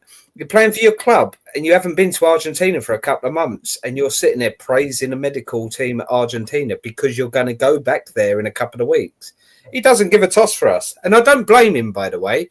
If I'm playing football as a professional player, I'd rather play for my country than I would for my team. I get that from Romero. I'm not having a go at his patriotism there. But what I'm saying is you're employed by this club. Act like you want to fucking play for this club. He doesn't. Fuck him off. Sell him for 20, 30, 40, 50, 60, 70 mil. Don't care on the price. Sell him. Gone. He's not that good either. David, to give you some background, Romero got injured against Man City. I don't need background. He's a cunt. No, I'm talking about injury here. He got injured end of October. He's a Spurs player. Of course he'll be injured. Right, he got thrown back into the Chelsea game after 3 or 4 days training, after a month out. Now, players, when they're out for a certain amount of time, the training is conditioning. They've got to recondition the body and muscles, and he got thrown in too quickly, and he pulled a quad. The first injury was his foot. This was a quad, which was a completely new injury. Why? Because they didn't get him ready. He should have missed that game, missed the Rangers Southampton matches. He should have come back 2 weeks later for the Liverpool game just before Christmas. But no, they threw him in against Chelsea. Now we've already heard that that the medical manager left the club because he was telling Ange these players are not fit, etc., etc. Whatever he was telling him, Ange was ignoring him. Ange seems to ignore, from what I gather, from what I'm reading. Ange seems to ignore everybody. He just does it his way. So if Romero has been injured again because he's been thrown back in too quickly, and now he's had to go out and he's been helped by physios in Argentina, he's had to go to Argentina, then I think as a fan, I think it's only right that he points that out. Because once again, the man at the top has allowed a bad medical team, if this is correct. Yeah, Ian, I do not disagree with a word you're saying. In fact, I agree with you 100%, but I do not care. I support Tottenham Hotspur. This person does not show the commitment he needs to this club. I want him out of the club. I don't care how good or how not good he is. He doesn't care about our club as much as we do. And I'm not talking that I expect every single player to care at the same level we do as fans, but he is at a level that's below even what's expected. He picks and chooses his games for us. He's been fit to play for us and has decided not to play for us to save himself for Argentina. In the time club. No, I'm not talking about the recent. I'm talking about over the 4 years he's been here. He's proven that he will be fit for Argentina, but not fit for Tottenham Hotspur. So fuck him. Get him off. If people want to pay £60 million for a defender who, don't get me wrong, he does things on a football pitch every now and again I absolutely love. I see him do things. I can't remember who it was against. I think it was Man City where he made 2 challenges that led to attack. I think it was under the Conte era, and he just went through 2 players, set us up for an attack, and we scored a goal. I was absolutely screaming. Absolutely love. He does individual things as a defender I absolutely love. But as an overall defender, he is absolutely awful because the first rule as a defender is don't make a mistake. And he does a lot of them. And I'm sorry, sell him for 60, 70 mil if people want him. Whilst you're talking about Romero, Ian, whilst you guys are talking about Romero, Sanilla put in the all about Mickey. Sanilla put in the super chat. He asks your thoughts on Romero's comments after the game. What were the comments after the game exactly? Does anyone know? He just basically thanked the Argentinian medical team for getting back on the pitch. He didn't say anything bad. He just said, thank you to the Argentinian medical team for getting me back on the pitch. He should be thanking the Tottenham medical team, shouldn't he? He should. Really? No. Is he? Hold on. Clarify that. Let me clarify that. He shouldn't be. It should be his own club's medical team that he should be thanking, rather than his country's team. Well, I just want to ask you something here. Is he saying that because he's taken a dig at Tottenham? Is he saying that because he's putting country ahead of Spurs, or is he saying that because he wants to make sure that he plays in the next international for Argentina, and by sucking up a little bit, maybe he'll get to play? Well, how do you read it? Because there could be genders. The well-known South American football correspondent confirmed it the other day. Argentina will pick Christian Romero even if he couldn't walk. That's how important he is to Argentina, and he will go there and play. So it's irrelevant whether he fit or not. He will go and play for Argentina.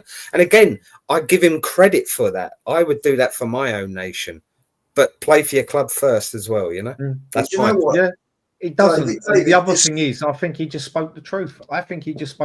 Basically. No sucking up, no nothing. In other words, Spurs meds, you're absolutely shit. The Argentinian one's done it for me. Thank you very much. Why has he got to big up the Spurs ones if they can't do their job? Well, that's right. And he did call the club out a few months ago, didn't he? As you know, they haven't got the club. He said if Angie's sacked or something like that, then he wants out, along those lines. He also called the club out for lack of ambition. Yeah, he did. You're right. He did actually. I remember now. He called them before the transfer window. Can we? Because we've bashed Ange because it's hard not to really. By the way, that Sunil has just posted what Romero said in the chat. Literally, 11:30. Thankful to the physios of Argentina for getting me back out at a bad moment and put me back on the field where I am so happy. Thank you for your continued support. So it's nothing bad against Spurs, but it's a bit weird considering he hasn't been with the Argentina medical team for a little while. I just wanted to rebuttal what Ian said about, because I understand where he's coming from about Daniel Levy, but at the same time, I don't think he actually cares, and I think Angie's going to be here next season the way it's going at the moment. I just don't see it at the moment.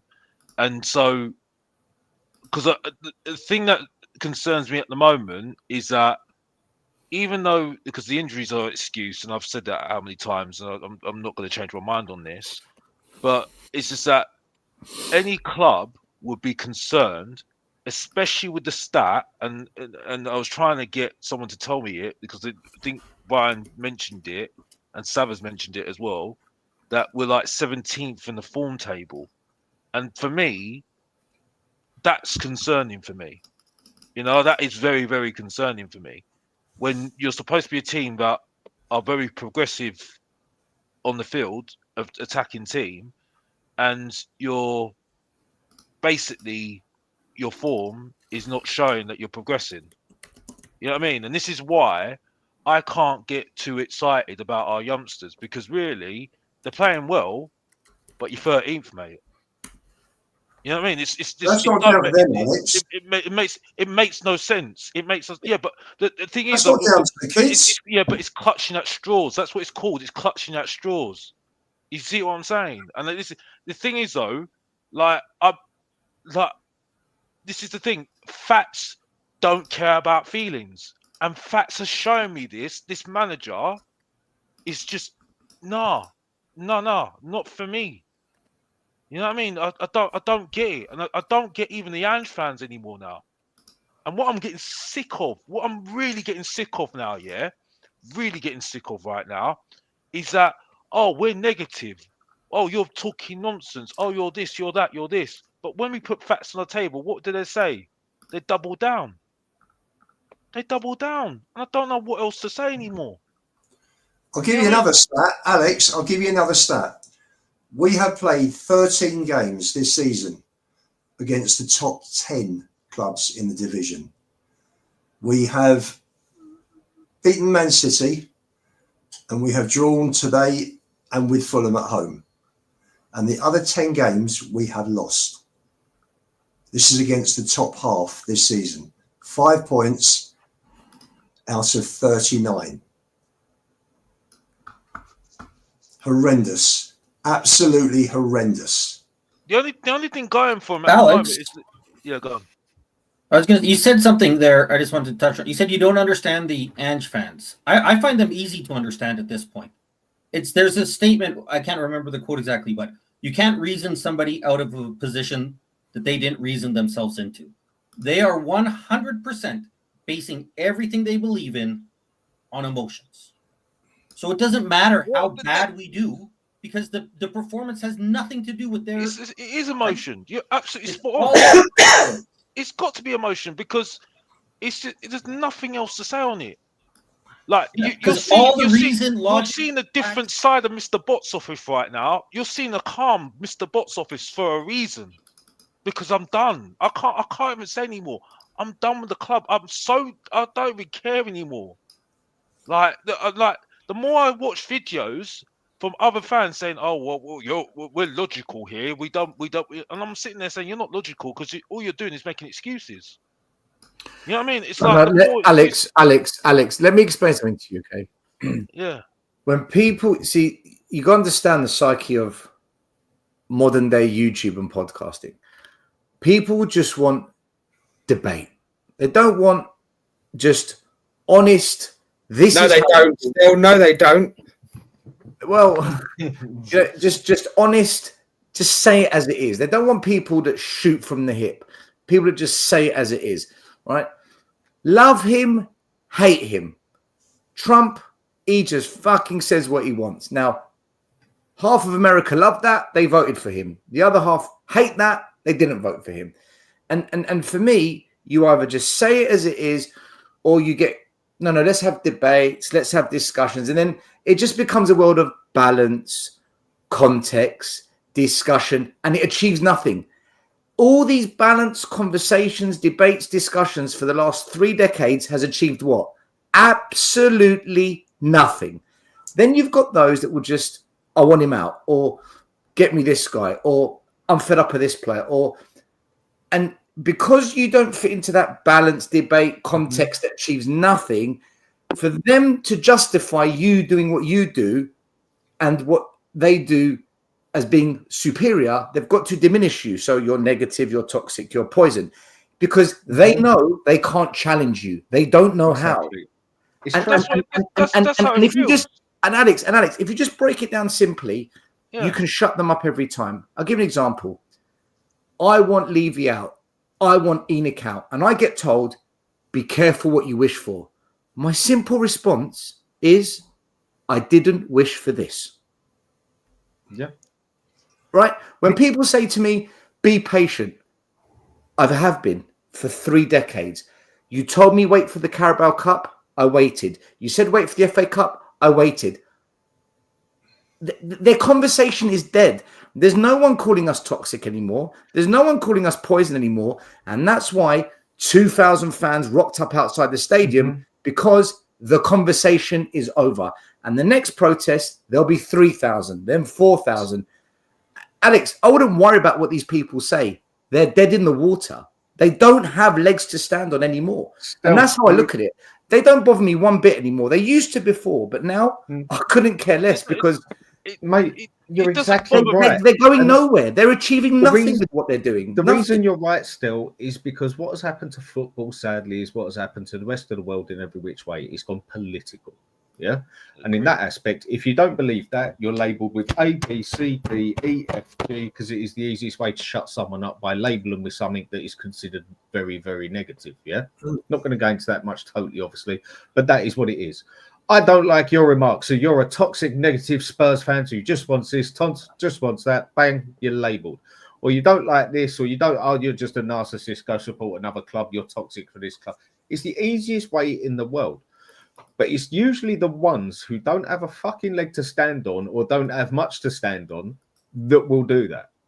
You get people who say things in such a way that people understand it and like it or don't like it, can take it in. But then you get other people, I speak for myself here, I just say it how I see it, and a lot of people don't like it. Do I care? No. Should I care? I don't care.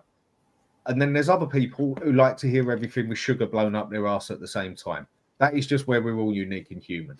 But when it does come down to the ones who are the more positive ones as such, most of the time, if you say a bad word about Ange, or a bad word about Levy, or a bad word about anything, they just label you, because it is their only way out of an argument.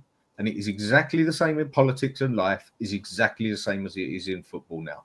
Whereas you get the ones on our side, we give, right, I want this because of A, B, C, D, 1, 2, 3. They'll just say, well, I want this and you're this and that. Because they can't give reasons 9 times out of 10, and they can't give solid things 9 times out of 10, and they can't do it. So they just label. At least with us lot, blunt, blatant, say it nice, whatever, whoever, at least we give reasons for every single thing we say. Not just, oh, I don't like it. Why not? Because I say so. That's what most of the other side does, in my opinion. The thing is, Dan, right? I've been saying Levy out for coming up to 7 years. I haven't once moved from it. And it's just a case of, we're now at a point where, look, Ian will know better because he's supported Spurs longer, right? I was here at the late 80s and it was fun. It was fun. I was here during the 90s and it was really shit. But you know what? We won a couple of trophies and it just gave you something. You're like, do you know what? We're still winning trophies. Well. We're still 4 semis, didn't we? 3 or 4 semi-finals as well. Yeah, but we still had a day out and a bus parade. Star players though. You still have star players though. Yeah, we had Teddy, we had Sheringham, we had Anderton. But guys, my point being is the 90s weren't good. But those trophies, it made it all right. But the last 3 decades have been so bad. And it got to a good place under Redknapp, then a better place than Poch. And now, since this stadium's opened, it's so evident the plan was business, money, land grab, wealth creation. It was never about the football. And the owners we've got, for me, we will never, ever, ever, ever be successful as a football club with them. And the decisions they make, who's the director of football?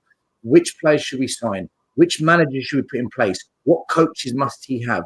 What's the wage? All these decisions they make that impact football will never match what is needed at the higher level. Listen, we can blame Ange. Of course he's fucking to blame. We're bringing Iraola. Yeah. You know, at some point, Iraola will come unstuck because for him to beat Man City, to beat Liverpool to that trophy, he's going to need those players that this ownership will never sign. And then he'll come unstuck. And then we'll get another manager. And then do you know what? Maybe we start signing some good players, but then we put the wrong manager in place for those players, and then it fucks up because we put in another yes man. And they'll never, ever, ever get it right because they're just not interested, man. I think the thing that would happen this time, though, they're not bothered, man. They don't care. They don't care about the senior citizens of this club. And without them, we wouldn't have had a football club because when we got relegated, it's those senior citizens today, back then, that carried the club. He's told them to fuck off. Half of the ex-legends, he's told them to fuck off. He's made them feel unwelcome at the club unless they toe the line. You dare speak out, you're going to have problems. You know, the fans, what are we to him? We're just numbers. We're just numbers. Exactly. He's worth 30 quid. He's worth 80 quid. He's worth £99. They don't care. So for me, look, we do these debates because we love football. We do these discussions because we like talking Tottenham. But at the end of the day, I'm so beyond caring what anyone calls me because, and if I'm arrogant, I'm arrogant. I am so fucking right about Enoch and Levy. It's unreal. We're doomed with them. Absolutely doomed. Still, people can't handle the truth 8 times out of 10 if it don't suit them. I'm the sort of person, I will go to my friend and I will ask for an honest opinion, whether I like the opinion or not. People can't handle that. Most people can't handle what they don't want to hear unless it tickles their ass the right way. Simple as that. They can't. They don't want to take. They can't handle it. They can't handle the home truths. I personally do think, though, if, say, for instance, we had another Poch who nearly took us there, but didn't get supported by the club blatantly and went through what he had to go through, and then it all started to fold, I think you'd have a lot more people stick by him than the ones who turned on him at the time. Because I think there are a lot more people here now open to this in that aspect. 100%. But Dan, 100%. More fans are on board, I think. But Dan, you know what the problem I have at the moment, yeah? Right? And this is where I can't, I think this is where the ownership, I've got a lot of questions to answer for at the moment, yeah? And why I've got no confidence that they're going to get this right with a new manager, right? And I think why Ange is going to still be it is that why is it Bournemouth can find Iraola, right? Right? Why is it that Southampton back in the day could find Pochettino? Why are their chairmen finding these managers, these coaches, which are all around Europe? You know what I mean? We have Pochettino. Why is it we can't replicate what we tried to find with Pochettino? Alex, we have owners who don't know about football. We have a chief operations of football, Scott Munn, who's not experienced. So what chance have we got? Seriously, this is the issue. This is the issue. Now, you see what I'm saying? It's right, like it's only going to take. It's only going to take like because like the thing is though, I don't want it to just be about the whole thing about Levy. But the thing is though, today, right, is the biggest example where we're going wrong. I think Sava said it quite a while ago. I don't want to give him a big head, but he did say it, and I think it's kind of really important. I think it's where we have gone so wrong. It's not that Tottenham Hotspur are not winning trophies, which is getting to me too much at the moment, because I think that's a banter thing, yeah, with all the top rivals things at the moment. It's just having a structure in place. So when a manager, like a coach, has gone to his ceiling, right, and he wants to move on, why is it we can't get somebody else in, like Brighton are doing at the moment, right. to carry on the process? Ian already answered it. It's just, I don't get it. Can I answer that? Yeah, go for it. Okay, we talk about Ange. Let's get Iraola in. This season's been horrendous. Well, hopefully in time we will look back on this season and it's been a horrendous time. You bring in a new manager, there is a ceiling of maybe fourth. because the owners are risk averse and they won't go the extra mile. Now, I know you want that, Alex. Sava talks about, well, it's got to be better than getting Ange in, but my point is macro rather than micro. We'll get fourth, fine. We get in Iraola. He'll get some money. He'll bring in better players. He'll play a proper system. He'll sift through the players. He'll see who he wants, who he can develop, who he will bring through from the academy. But he will only get up to a certain level because these owners don't back the manager. They're not interested in footballing success. So for me, it's more important that the owners sell and we get other owners in rather than another manager, because great, terrific. We'll get a different manager. We'll be better. Thank God we won't be watching the same garbage we have watched for the last 16, 17 months. But we can only go so far. We can never compete. The fans are paying money. We should have top players that we're watching, not the rubbish that we're watching. And that's where Stella and I think alike, is that without a change of ownership, we'll only hit fourth, third if we're lucky. We'll never win. And Alex, it's important to win trophies. Yes, we've never really been a league team, but we were a cup team for several decades. And we had smashing players in. We had flair players in that excited the fans. Fans used to turn up and they'll see Greaves and they'll see Klinsmann and they'll see Gaza and they'll see Hoddle and they'll see players like this. We don't get anything Ian, like that now. Ian, we've missed the boat. We had the best striker this club's seen in what 40, 50 years maybe. Yeah. We had a second player that played next to him that was Asia's best player. We hit jackpot with them too. We had a brilliant midfielder. We had a good, solid midfield and brilliant centre-backs. We had the nucleus of being something truly wonderful. They fucked it. They fucked that whole era. And even after the Poch era, they had a second bite at it with Mourinho and Conte, because Kane and Son actually went up a notch under those two. So you've still got those prime players there. Build on it.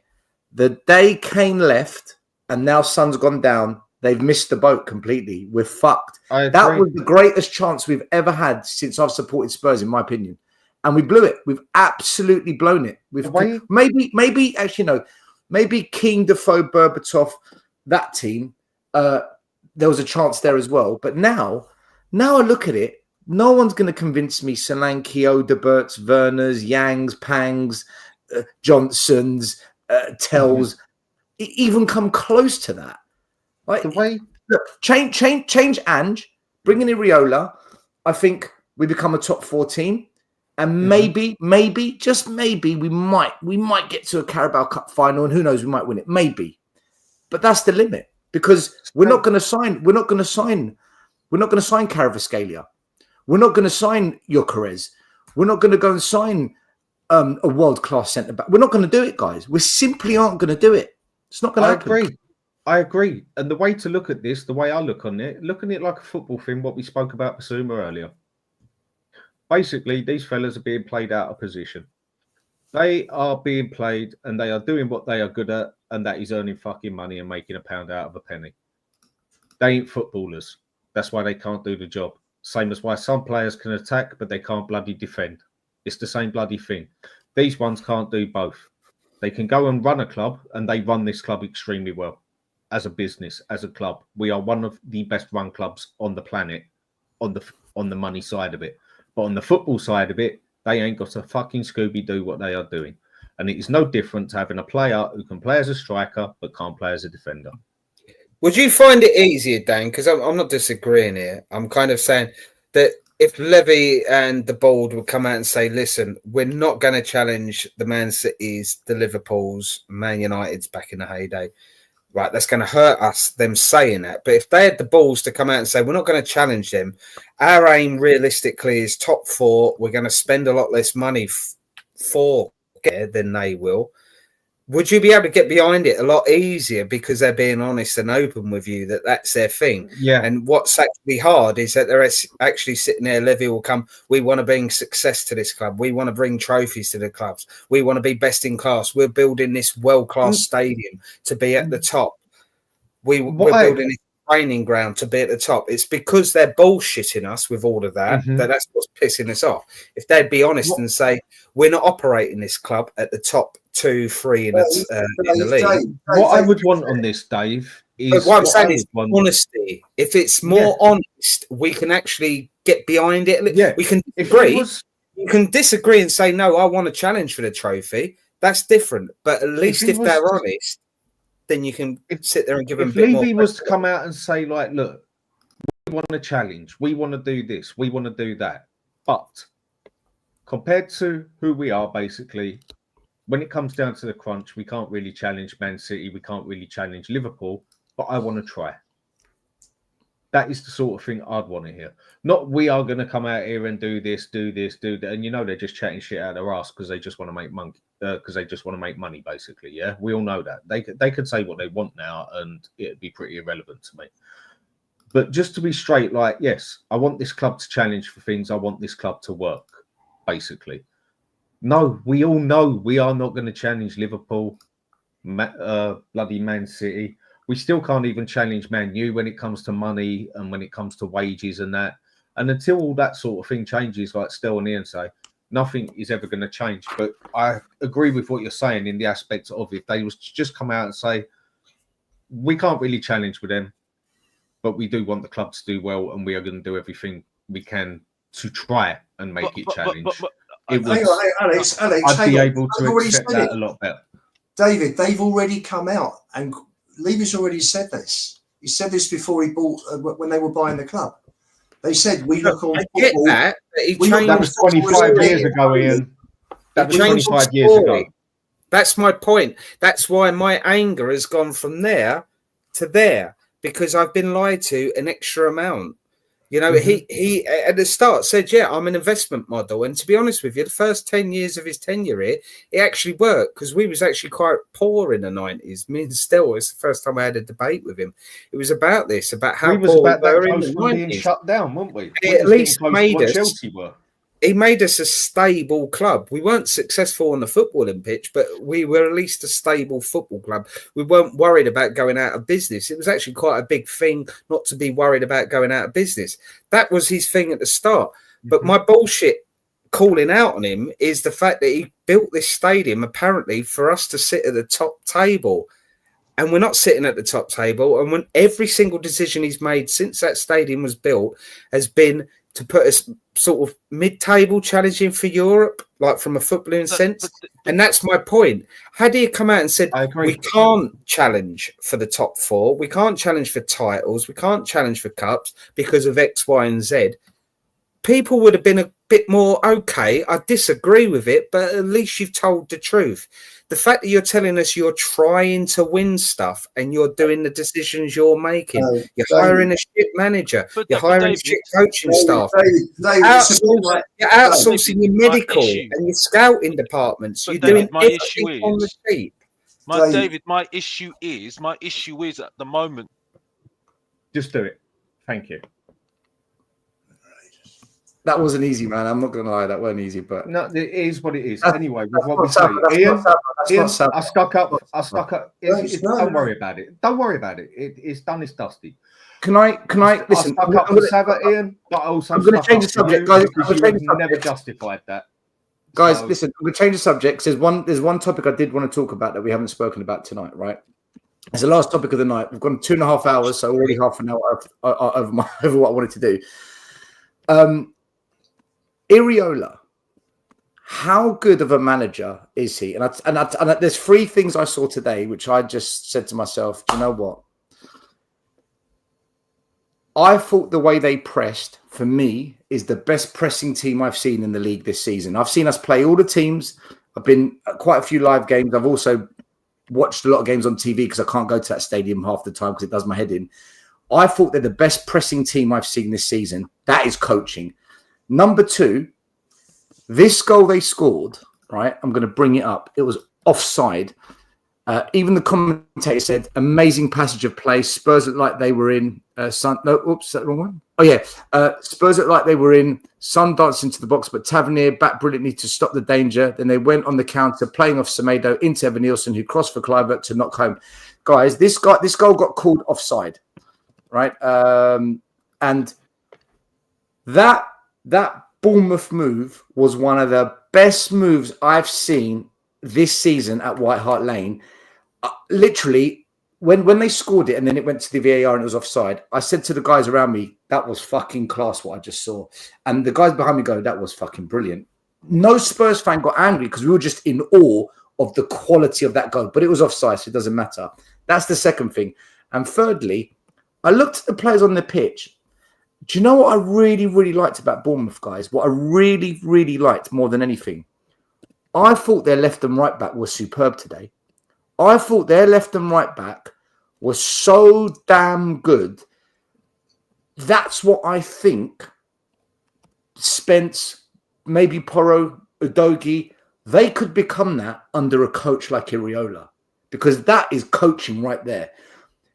So the way the wing-backs played, the pressing game, and that goal they scored, when I saw this, listen, man, I saw it in the flesh, right? I saw Iraola and Bournemouth in the flesh today.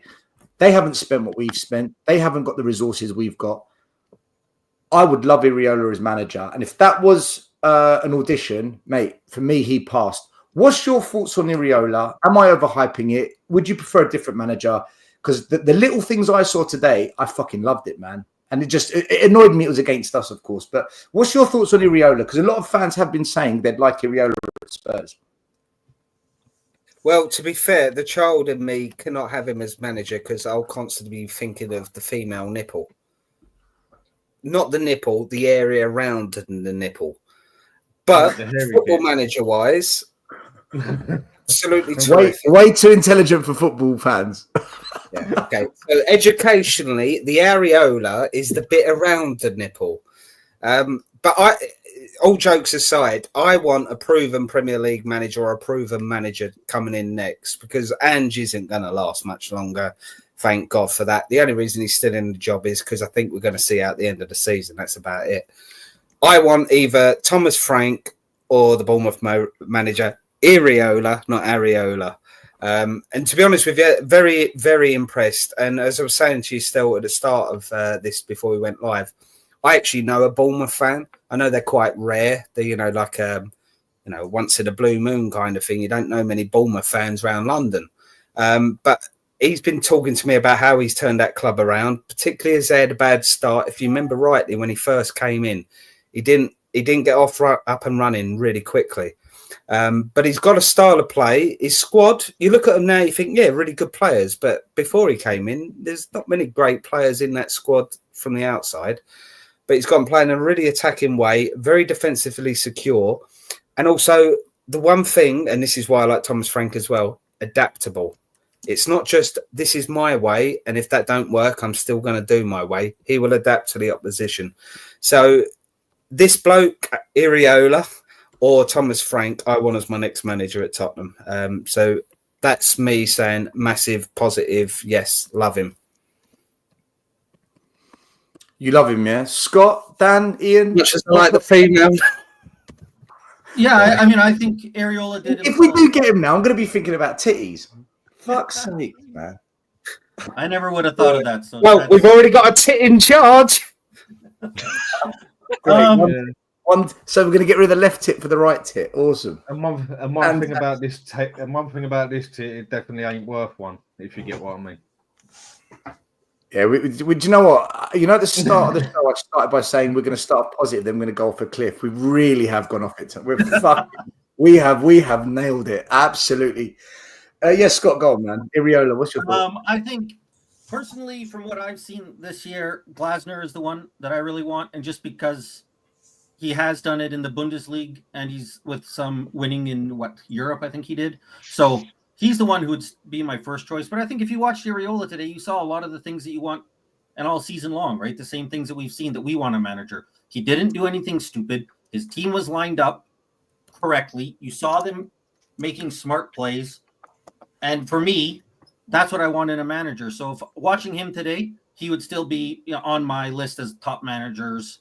Number one for me still is Glasner, but I think if we got him, what a refreshing change it would be just to watch a manager that, again, doesn't think that he's smarter than everybody else, doesn't need to do anything crazy. He's got decent players, not world beaters, sets them up in a way that works for them, and then goes out there and plays and has pretty decent success. I think the thing that's most annoying with Spurs and Ange and our system as a whole is the fact, again, it's opinionated, but I think you can, I think most of you will agree with me. If he would just stop inverting those fucking wing backs and drop that back line about 5 yards, I think it would sort out 25% of the problems. I'm not saying obviously it fixes everything, but I do think it would do a big, big thing. And for me, it's a very simple thing. Not playing the inverted forwards, I don't think it actually changes his game that much. That it's just a total adapt that he's made as such. I think it is quite simple things that are the problems. Yes, a lot of people will defend it in the aspect of 9 times out of 10, or 9 times, let's say 7 times out of 10, it comes down to a dickhead moment from a player. Yes, it does. But why? Because that player is being so pressurized in that position that he doesn't actually play in that style, or because he's having to counter with Salah on his own when there should be 2 people on him, and vice versa. And that, I think a lot of it is actually quite simple to sort out from a football side, that all our so-called armchair supporters can bloody spot it, is what makes it even more annoying. Yeah, I think a lot of fans are seeing through it now, especially with more players coming back from injury, more options, and the football's still pretty poor. Would you guys have Iraola? Definitely. I probably would have him. I probably would have him, but I think there are. This is what the point I was making earlier. I think there are other managers like Iraola, like a Pochettino. I think it's just the fact is that we always go and get that manager from a small team because we don't want to take the risk on a manager like that, a coach like that. And this is where I have an issue with what our structure at the moment. But Alex? What's the answer? We've had Conte and Jose. No. But my point is though, Ian. I don't think you understand. I don't know where you go. I don't know where you go next. Yeah. But my point is though, I think we need to start being realistic about our expectations here, and say, okay, if we're going to go only a certain level, right, we've got to have a structure in place where we might get to that certain level, right? And if a manager wants to move on, let him move on, but you can get somebody in, right, similar to that manager, like that coach, to carry on the process, carry on carry it on. That's what I'm saying at the moment, right? Like the Brightons and what Newcastle have got at the moment with Eddie Howe. What is mainly what Brighton are doing at the moment. You see what I'm saying? They seem to get the coach right every single time because they have a plan in place, what sort of manager they need, and and how the coach can just bring it onto another level. You see what I'm saying? Yeah, but we need to have that. You're saying that Brighton way of doing it, but an upgrade on Brighton because we're a bigger club with higher expectations. Yeah, but I don't agree with that now. I don't agree with that now because I think at the moment, right, we will try and get to that level and maybe we'll succeed. But then when we want to try and get to that next level, it will never go there because we're never going to get that bigger player to do that. You see what I'm saying? So for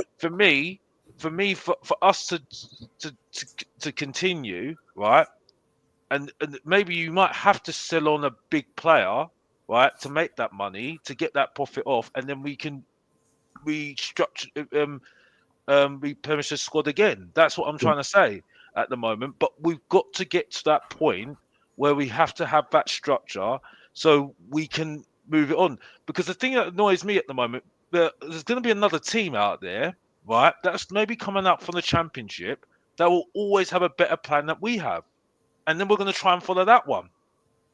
You know what I mean? It just seems to be the same old thing I see before. You see what I'm saying? Yes, we can go and get Iraola. Great. I think he looks so good. He looks good. And I think, yeah, I would rather have, he looks like a good coach. Yes. But why can we not get Iraola before he comes to a Bournemouth? You see what I'm saying? Because it seems like the chairman of Bournemouth made great strides to say, O'Neill, you're not good enough anymore. We're going to get Iraola. Right? He did research on that guy and said, we need him as our coach. Same thing with Southampton. Southampton said to the old manager, I can't remember who it was. I think it was, I can't remember who it was. And he was not doing too badly at the time. And we thought it was a bit of a strange decision. But Alex, do you know what? Do you know what I think it is? Yeah. Do you know what I think it is? So before Iraola, correct me if I'm wrong, was it Eddie Howe they had? No, it was what is his name? O'Neill, because he went to Wolves afterwards, didn't he? Right, they had Eddie Howe, who did a great job. Then O'Neill, who did well. Yeah, he did do well. Yeah. Then they got this guy. So clearly, their recruitment of managers has been pretty good. I would suggest that Bournemouth have got a plan. Whereas what I think's happening at Spurs is Levy doesn't know what he wants. Do you want a project? Do you want to win now? Do you want to entertain now? Do you want to focus on youth? And I think because we chop, we change, it's affecting how we recruit managers. Like I look at Ange, and at first I thought, right, maybe they're going to do a proper project. And Ange is going to bring through youngsters. It's going to be this youth project. And let's see how it goes. But now, you know, where I'm at with it now is Ange was brought in just to kick the ball forward, like Dan said. Just kick it forward, be entertaining. That's all the fans want. You know, just give, that's all they want, which is not what just fans want. They want it, but they need some outcome with that, which is we need to be challenging, which we're not. So I don't think there's a plan of what the club knows what it fucking wants, and therefore it completely messes up the decision making of managers. And I also think Levy has handed over the baton of hiring managers to idiots like Munn. I think Munn is an idiot. What's he done to justify being the football? Was he the sporting director of the club? I don't know what he is. What's he called? The football CEO. Well, he's here for money reasons, right? We all know that. That's what he organized the Sydney Olympics. He organized a league in China. Scott. He developed a women's game out there. He's here. His only football knowledge is football finance. His title in the program is Chief Football Officer. Yeah, that's it. Right. So as Chief Football Officer, he's the one that recommended Ange. He's clearly, you know, on what basis? You know, I also look at Paratici. He was given the role of find a manager. Well, hold on a minute. You're the one that fucking brought in Nuno, mate. Now, maybe you were right. And when he got fired, maybe you should have fought to keep him rather than saying, do you know what, don't worry, we'll get Conte. Well, you brought in Conte knowing what he's like, but knowing the chairman and Conte aren't going to see eye to eye on what needs to be done. So you look at Levy's decision-making, it's shocking.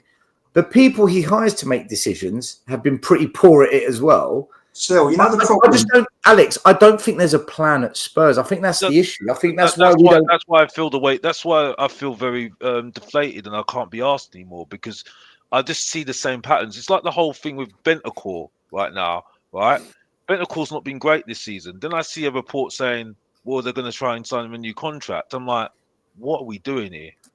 What are we doing here? You see what I'm saying? And it just gets to a point where it's just like, I don't know what else to say, really. You know what I mean? Ian, you wanted to say something. Back to you, mate. It's like when you come out of a long-term relationship and you just have a couple of one-night stands with people that you go nowhere near normally, and you just end up... Basically, Dave, what you're saying is stick lipstick on a pig and it's still a pig.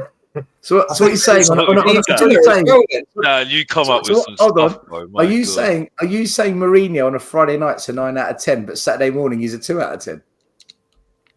I think there's a couple of points I just want to make on the way I'm going on that from Mourinho as well, to be fair. Cuddle up to him. Give me a pep talk in the morning. Still, David. Firstly, Nuno. You need a lot of help, David. You need a lot of help. Spurs were the only club that Nuno didn't bring his team with, and I don't think he was allowed to. I think Was that Lubo? That was an issue, weren't it, when he first signed? And I don't think he was very comfortable when he came. No, I think the football that he played was turgid. It was dreadful. Yeah, no, like before that, like when he came and he weren't allowed to bring his coaching staff, I don't think he felt entirely comfortable when he arrived. He felt like a little fish in a big pond kind of thing. But I think we took Nuno because eight other people we'd interviewed all turned us down, or approached, turned us down. So we took Ange. How many turned us down? He was meant to be between 6th and 8th on the list. And the I don't know. The thing is, one of them we could not get just because we wouldn't get his coaching staff. Nagelsmann blatantly had it on the plate and said, yes, I will come, but they wouldn't pay the extra 3-4 million for his coaching staff. Two great managers. Two superb managers. I think Nagelsmann, I wouldn't call him a superb manager because he hasn't done nothing particular for me to say superb. But I would say he's definitely a young manager that I think would definitely work at this club, personal opinion. But then we go back to the same thing of how far can any manager take us when you've got a bunch of pricks in there like Levy and Enoch. But again, if we was to see a manager doing a consistently good job to the best that he could and adapting to things that he could, and then we also understand that, yes, there's injuries, yes, there's that, but we see consistency of him. I think a lot of us these days, especially after this one, would be a lot more civil with the fella, would be a lot more accepting. We would accept the fact that Levy and Enoch are just, I'll give them a ring tomorrow and say, see you next Thursday. And that is that. A better manager, a better coach gets better results out of this team and plays them the right way. After we've seen this crock of shit off this fella, I think a lot of people will be a lot more accepting. And not in a bad way as such, because we're already too accepting as a club anyway, but not in a bad way. I think the next manager will get a bit of leeway as such. Yes, you're going to have the Ange lovers sitting there who are going to turn on him from day one, but they can go forth and multiply for all. How sad I don't is that? disagree with you, Dan. I don't disagree with you, Dan, but I also think better players get a shitter manager out of shit as well. I think we've got shit players in this squad, full stop. I don't think our players I think we've got some shit players in there. But again, Dave, what a lot of it comes down to me, like this is the debate I had with Sava, and this is the debate I have with others about Thierry Henry and Harry Kane and all this. For me, it comes down to a tactical side of how you wish to play. The best player who's ever been in the league as such, I'm just using this example, doesn't mean he's the best at everything. No, I know. And listen, you're right. A better manager gets better out of these players. Let me finish explaining. Also, better players make the manager look better. Yeah, but I want certain players playing in certain positions to their strengths, which I know can strengthen my squad, so I don't just have to rely on one player. I.e., why I keep telling everyone I would have Harry Kane in attack rather over than Thierry Henry, because he can left ball, right ball, and he can head the ball. And that would suit my style of play more, with a winger cutting in and a winger doing a long ball in and this and that. I would rather play the players I've got. I don't really care how adapting they are. I want them to play in their particular best position to their qualities as such, and that is how I will adapt my formation. I'd rather have Haley up front than some of the players we've got up front. I'm agreeing. I don't think they're as bad as you're saying.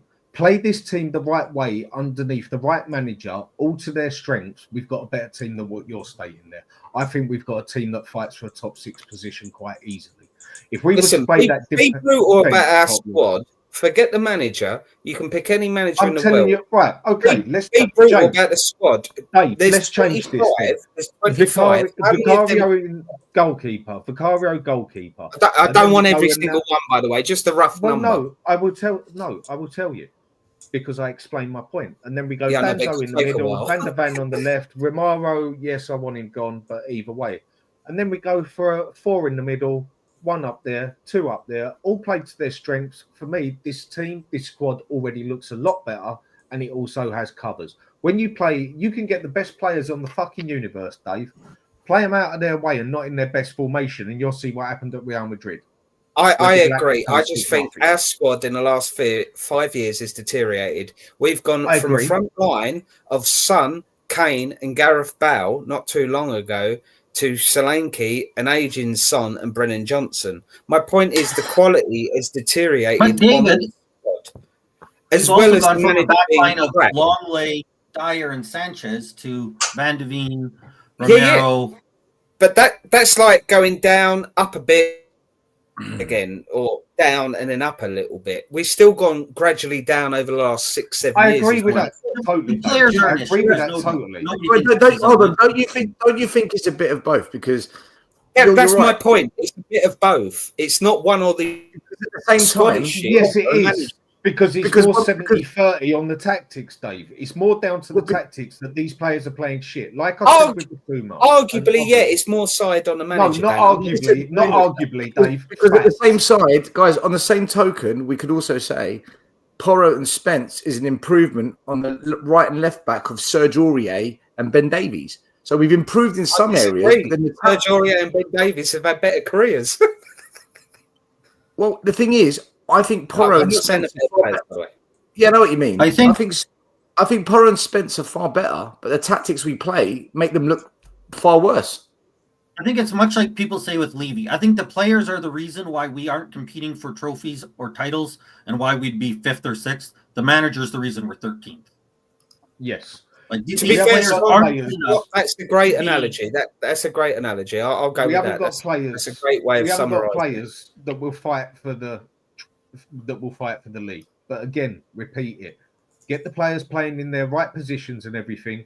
You don't need the most adaptable players out there as long as you are playing them to what you want them to play at. Okay, if you need to adapt them for a game or two, that's slightly different. You play a player in his best position to his best way, you will get the best out of him, or significantly more than what Ange does. You play him in the wrong fucking formation, to the wrong style of play, to not what they're good of, like what we question with Bissouma, you are not going to see a good team out there. Just remember that Real Madrid team, Dave, that Galacticos team. How epic was that player for player? Yeah, but as a team, it was crap. So you And don't listen- always need the best player in a position. Dan, all I'm actually round. agreeing You with need you. the I'm best just with that. saying, on top of what you're saying, I still don't think our players are good enough anyway. Whereas I think they're significantly Out better of, than 20, what they're showing. out of the 25 squad players we've got, I would keep less than 5 in the squad. I'm not even talking starting 11. But In the Dave, squad, you don't have I'd that have option. Mickey van der Ven and I'd have Ricario But as a Dave, sub-keeper, and that's about If it. you And change the Spence. formation and they start getting 4th place, what are you complaining about? Because I want first. Yeah, I know, don't we all? But it ain't going to happen. This is Spurs. That's what Let's I'm be saying. realistic here. I don't want to challenge for 4th. I want to challenge for first. Okay, So I look yeah, at these but Dave, players, that's not going and to the happen. squad are not good enough. That's just love. It's not going to happen, mate. It just ain't going to happen. Be real here. Listen, If I we all I- go sit here, we all I want agree with you, Ronaldo's and Dan. Messi's and that. My But point listen- is, Team is significantly better. our squad isn't that good. That's all I'm saying. You're And right. it The isn't manager's this probably bad. more of a blame, but the squad can't get away with it either. Can't keep protecting them. They need to do better on their own fucking professional pride. Yes, but when they're being told to play totally out of position, how much are you going to get to someone? Right. I mean, So did- I'll tell you what. from left to right. You now do, tell me you to do, right right? fucking It's going to go backwards back and I'll forth, get back it and forth, back and wrong. forth, right? Right, it's going to go back and forth, back and forth. You both got your different views in it. Oh, no, I actually think you two agree on quite a bit in that. If you go back and watch you actually agree with each other's stuff quite a bit.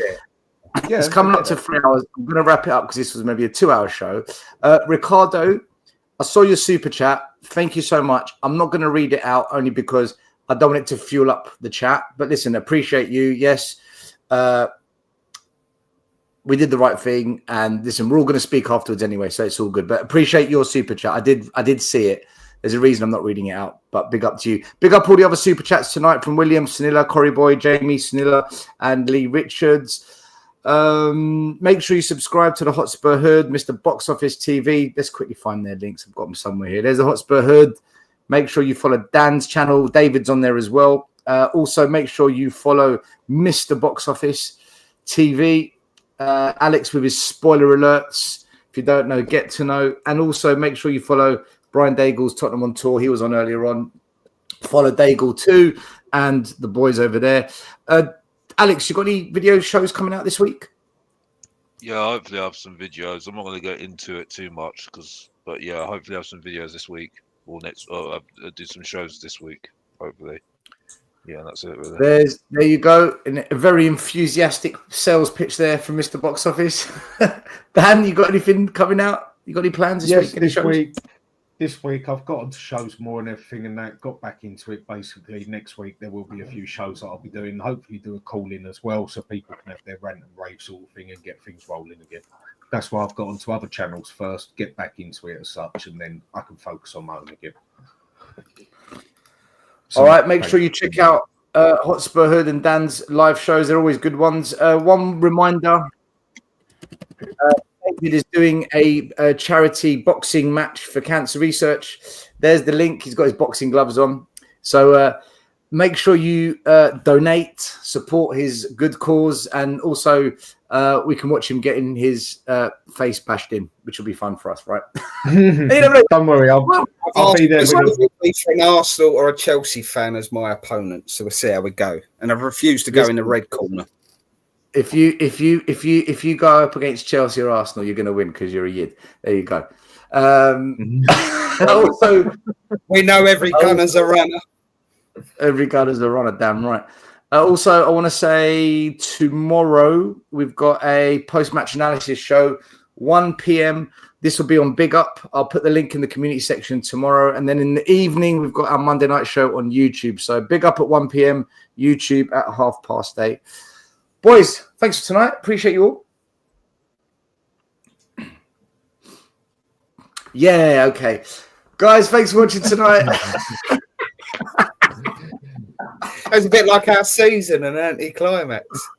Yeah. Do you know what? Lack of climax. As much as I kind of enjoy these shows in a weird way, I really can't wait for this season to end. Since the beginning of January, I wanted this season to end, and the sooner it ends, the better. I just hit the reset button. It's just a tragedy. But still, guys, thanks for watching. You're gone. Like seeing your sister in a bad relationship. Can't wait for it to end. Well, some of it comes down to is I actually don't think a lot of the chat realise how much doing this can actually take it out of you. It's not quite like sitting down the pub and that. Doing a lot of these does actually take it out of you as such. They're not as easy as some people think. I have forced myself to do 50% of the shows. I've literally forced myself, and this season's been horrendous in so many ways. But look, guys, we're out of here. Check us out tomorrow. Check out the other boys during the week. Thanks for watching as always, and we will be back tomorrow. Have a good one. Peace. The first game we look for, Robbie. Tottenham away. When we got Tottenham away. Tottenham away. When we got Tottenham away.